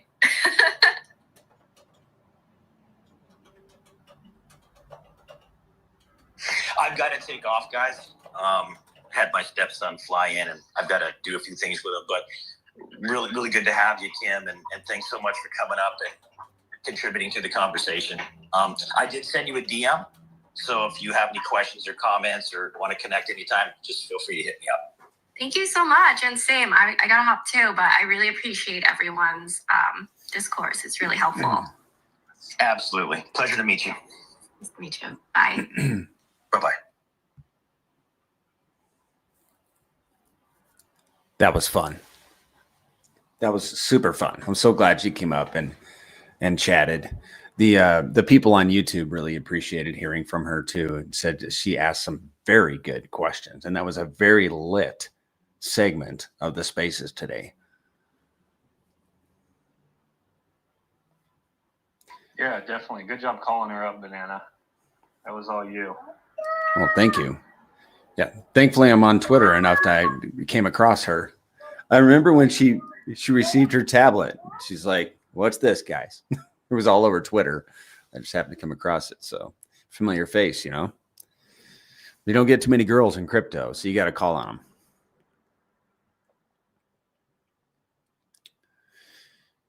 Yeah. Hey guys, I'm pretty good too. We've been going for 3.25 hours pretty much. So I definitely would like to shut it down. If there's any last things, any last questions on YouTube, we can go over those real quick, Banana, but I'm pretty tapped out for today as well. Yeah, I hear you. No, We're good on YouTube. We have some very kind comments. Like Crispy Man, he's like, you guys are inspired and inspiring. So thank you, Crispy Man, for those kind words. Appreciate you. Awesome. All right, guys. Yeah, thanks for coming in. We have another one of these spaces on Monday night at 5:30 Pacific Standard Time, and then we also have VCs during the week. Banana has his complete PTGC walkthrough tomorrow as well. At what is it? 9 a.m. Or no, 2 p.m. Pacific Standard. It's 2 p.m. Mountain, 1 p.m. Pacific. Okay, yeah, 1 p.m. Pacific. So if anyone wants a complete Gray's walkthrough where he shows the dApps, how to do them, you can ask any question you have in the comments. If the questions are not rolling in, he talks about tons of awesome stuff. He fills the time. So even if you know the Grays and you don't need a walkthrough on the dApps, he's also filling it with a lot of cool information and just fun conversation. So add some comments in there, make sure the chat's lively. He's definitely ready for new users to start flowing in the Pulse chain, and also for us to onboard new users and send them to his stream. If you have onboards that you're working in real life, to send them to get their basic education as well. Yeah, absolutely. Send them over and they can ask any questions. And now he has this classy new polo shirt too. That's right. For branding. Yeah, guys. It was a good stream today. Cool. Yeah. I'll talk to you guys later. See ya. All right. Have a good day, guys. Your dedication. Oh, thank you, Polygon. Appreciate you. To being here as a resource for the Grays community is truly invaluable. You will be instrumental in the success of this ecosystem. I wish I could duplicate myself. Thank you so much for that compliment. And I will humbly agree with you. I will agree with you. Yeah, man. All of us. It's you, myself, Hayden, Mando, all of us, everybody, all kind of people we could mention. But yeah, guys, it has been fun. And so I'm going to finalize some slides for my book and get them over to this lady in Pakistan that's putting them all in the book for me. So, and then I'm going to head home today and have an afternoon. Hope you guys do too. Go out and touch some grass.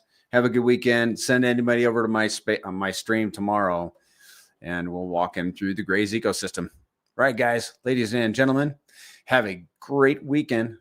See you later.